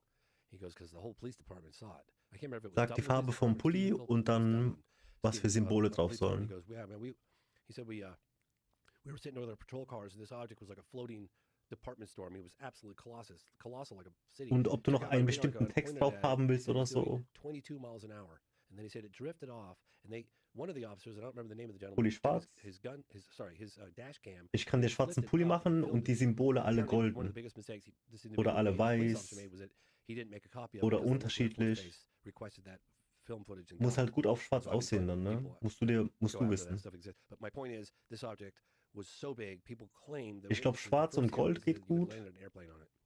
Schwarz und weiß geht gut. I mean, that? what is that? What is Those that? are the What happens cases if you that are- see that? Ja. That's the thing. Like if you Gold see halt, that, weil you tell Oscar people, und so, You ne? sound like a kook. Yeah, Like well, if I saw Popcorn it, ist auch if I fast was outside golden. in the desert, Yeah. and I was just chilling, and something Gold so big ist so that I die Farbe, couldn't die ich see damit the edges of it assoziiere. Yeah. flew overhead. I don't know what I'd say. He said when it took off, it was In like Farbe, this. wie He sie goes, waren. "James," and Ricky didn't want to give me an on-camera interview. Also alle in All the ihrer time he said, natürlichen "I'm not going Farbe. forward. I'm not going to do it. I'm not going public." I worked on him for Können 8 wir auch months. machen. Finally, I got the green light. I flew back out to Texas. Got Die him on Sache film ist for a movie. nur, But he said when it took off, it went from this, manche Farben sehen halt ein this, bisschen and it went straight up, besser aus like auf a schwarz und slight manche, angle, but manche straight up weniger, and down. He goes, verstehst du? "James," I said, "describe the acceleration." He goes, "Yeah, well, I'll tell you the best way I can describe it is that had I blinked, I would have missed it. That's how fast it took off. So it went from here like that. He had helicopters hovering over his. I know this sounds crazy. Warte mal, wir machen mal He had ganz kurz helicopters hier. flying over his property for Das ist a jetzt while, nur right around the time that I was ganz trying to fix get him to go on gemacht camera. und so wird es nicht sein, aber so He came out ähnlich in wird his es underwear dann with a sein. shotgun late at night with his helicopter spotlighting him up, and he ended up calling the local Air Force Base and said, "Stop flying over my house at night." And they said, "We suggest you stop talking about what you saw."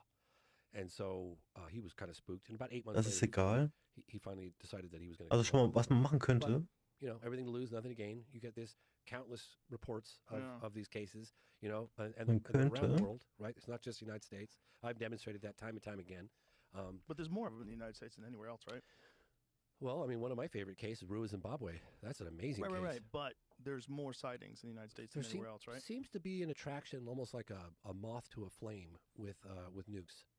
Somehow they're interested in our nuclear capabilities. Wir machen jetzt nur als And I Beispiel, ne? Das ist jetzt so remember Robert 0815. Salas, who was a launch control officer, who described this whole event at Malmstrom Air Force Base in the 60s, where these UFOs were witnessed on the base, and then all their Minuteman missiles started getting shut down.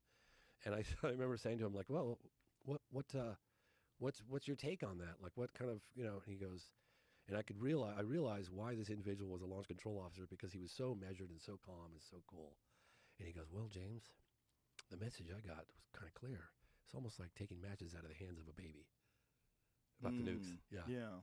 So, with the phenomenon, you look at what they do, right? And that says some things.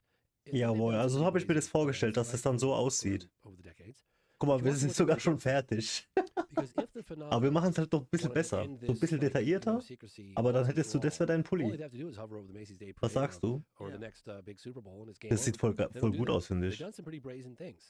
Right? I mean, case in point, March 13th, 97, over the state of Arizona, including the governor, 5 Simon, witnessed that massive, there were a number of UFOs witnessed, but the main one, was this big boomerang. Und Text dachte ich auf den Rücken, und zwar irgendeinen coolen Spruch aus einem legendären Film. Haya, sag irgendwas. And I actually interviewed people that worked at Luke Air Force Base at the time, and they said that they scrambled jets to intercept this thing.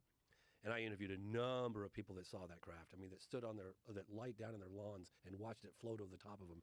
And apparently, according to this individual that I met in the late 90s at Luke Air Force Base, they scrambled a military jet to intercept this thing. He came up on it. Man ist sogar schon fertig. Man könnte es echt schon nehmen. Und es wäre gut. Ohne Scheiß, das wäre gut. Krasser Scheiß. When the jet came back to the base, Luke Air Force Base, they had to carry him out. KI geht halt voll ab, ne? Aber wir machen das noch ein bisschen besser, ein bisschen detaillierter. Can you imagine having to keep that secret? No. Could you imagine taking the governor had to lie, right? The governor had to stand up with a rope, a guy in dressed in an alien suit. Yeah, an alien costume. Yeah. And I hammered him on that one. Well, then afterwards, once he left office, then he talked about it. Yes. And he talked about seeing it. Yes. Yeah. I wonder why he had to do that, though. So I interviewed, I was the one that got him to break his silence after 10 years. Ich soll dir einen Spruch wählen? Nee, du bestellst hier. And I don't necessarily know that I Du fully bestellst dein Design. But he told, because initially when it happened in March, and remember, the vast majority of people were out under the night sky to get a Weil, so it was witnessed all the way across the state. Sonst würde ich dir einen Spruch aus Pulp Fiction machen. And yeah, there he is. Five told me that it was growing hysteria, but initially he had said, and he said, "We're going to find out. I'm contacting That's that, baby." Pentagon and all these various services, and we're gonna get to the bottom of it." And then I don't know how much longer it was. Oder Waffles, I like blue waffles. He held an unscheduled press conference. Irgend sowas Dummes, ich bin halt dumm im Kopf.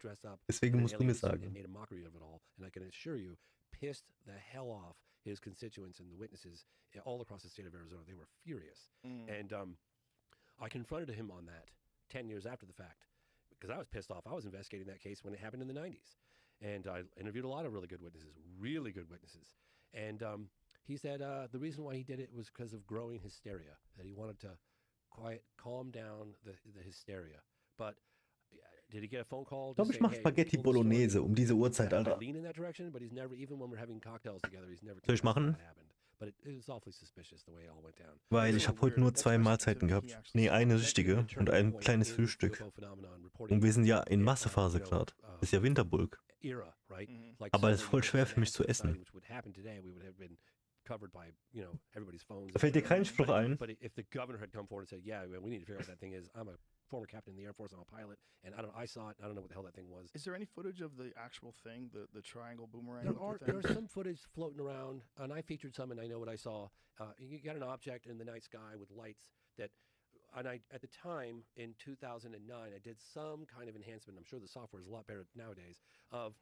It looks like a big. I can draw it like a boomerang. Yeah, but more angular. It was like this. And my drawings are terrible. Like that? Look up at the screen. Yeah, kind of like that. Yeah. Yep. And so that image in the far left, that's and there was, that's it right there, right? Yeah, and here's something that kind of throws off the trail here because, the object came down of the state of Arizona. It went from north to south. Is that legit? On the right there? Yeah. I honestly, I can't say. I'd have to really do a deep dive into it, but let me tell you what happened, because this is brilliant. So what happened was, you got this massive object from around 5:30 at night in the southern Nevada, and then it drifts down very slowly across the entire, from north to south, across the entire state of Arizona, and right around 7:30, 8:30, the Berry Goldwater mountain range, which is the direction it was heading in, the military decides to drop a bunch of flares.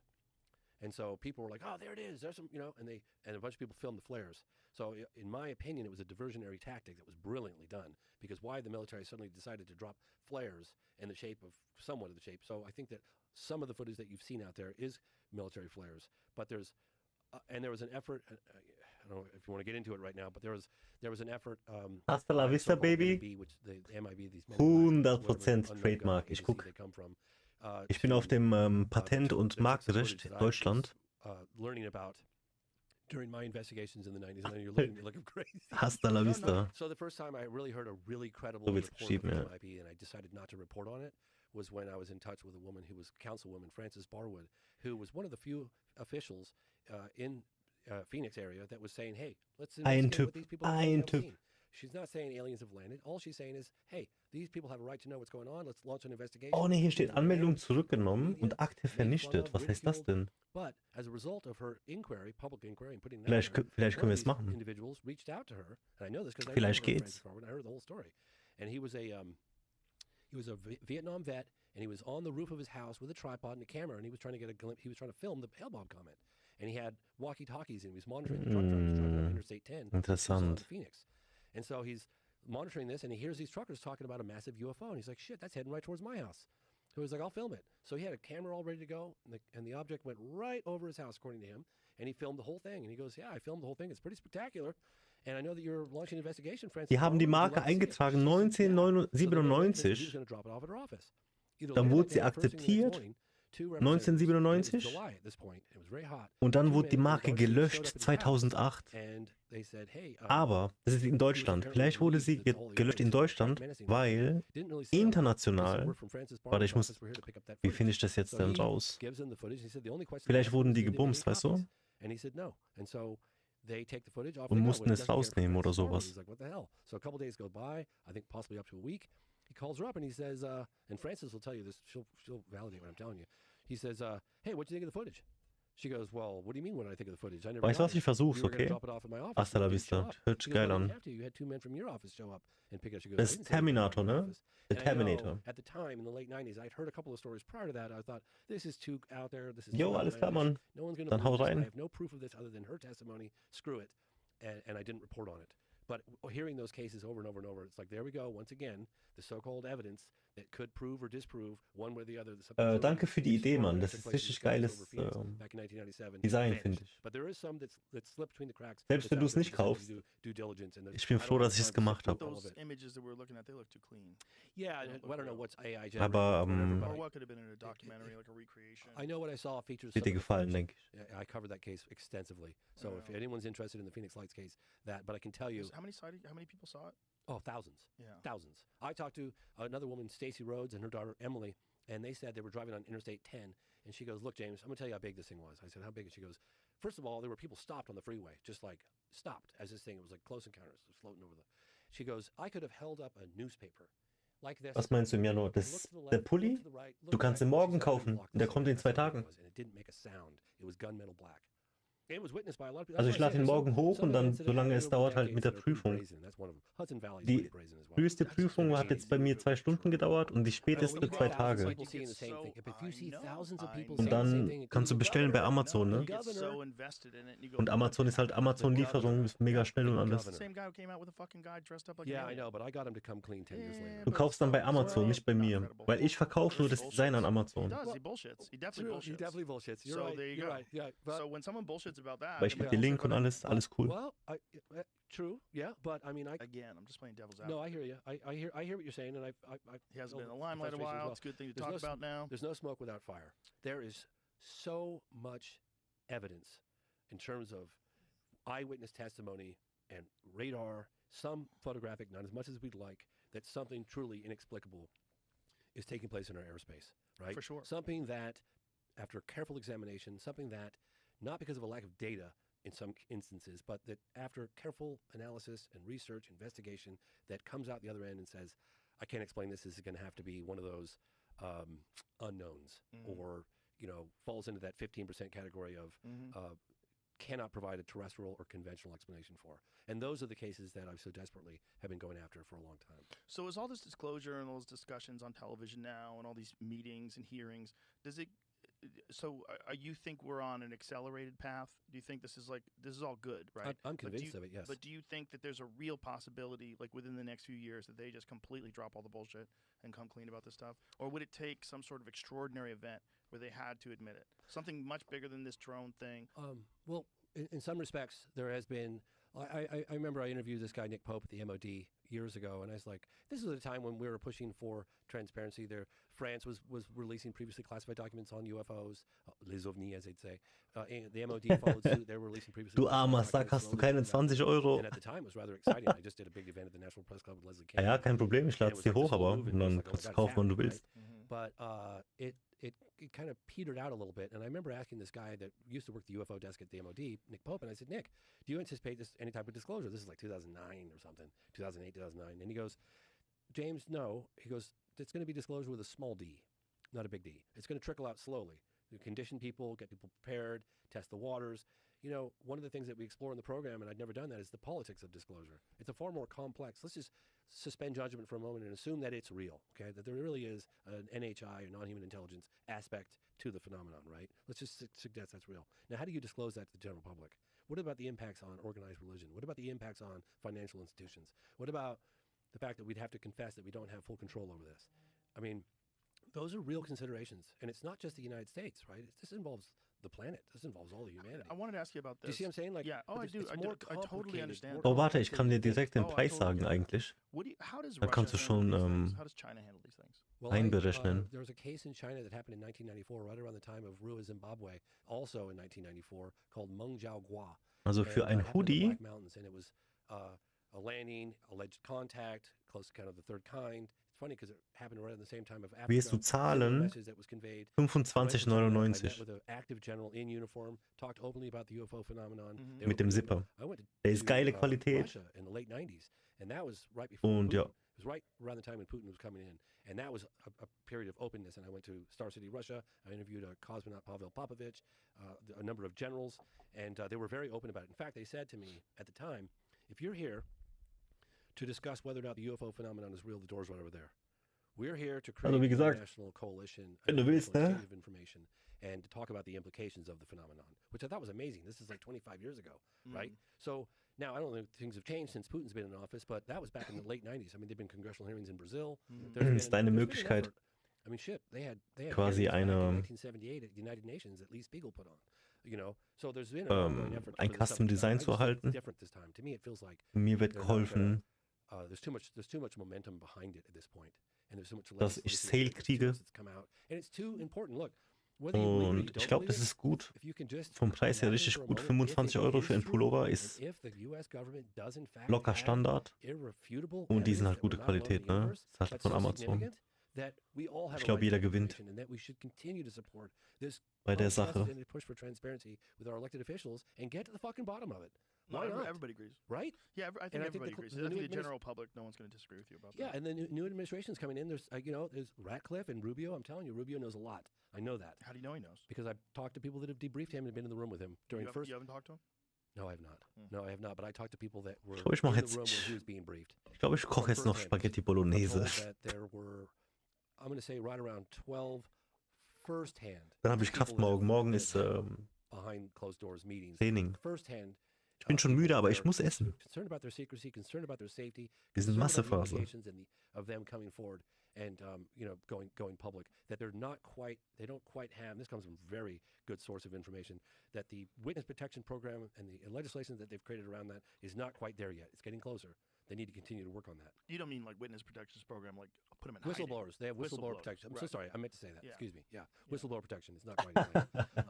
One of the things I really wanted to mention is that there is a gentleman, a young man who's 30 and he feels like he's old. His name is Jesse Michaels, and he's got this new show called American Alchemy. New. It's a couple years old. Why does he feel like he's old? Because when you're 30, you feel like you're old. Really? Okay, I guess we pack 30, up. I was like, oh, I'm 30 because just 10 years earlier I for was tonight, 19, guys. right? I streamed like 6-7 hours today. It was crazy. You're 30, you always think like 30. I'm really tired now, but I'm gonna have to make some food because we are booking, and I haven't eaten yet. It's hard to eat. This is a guy who's young.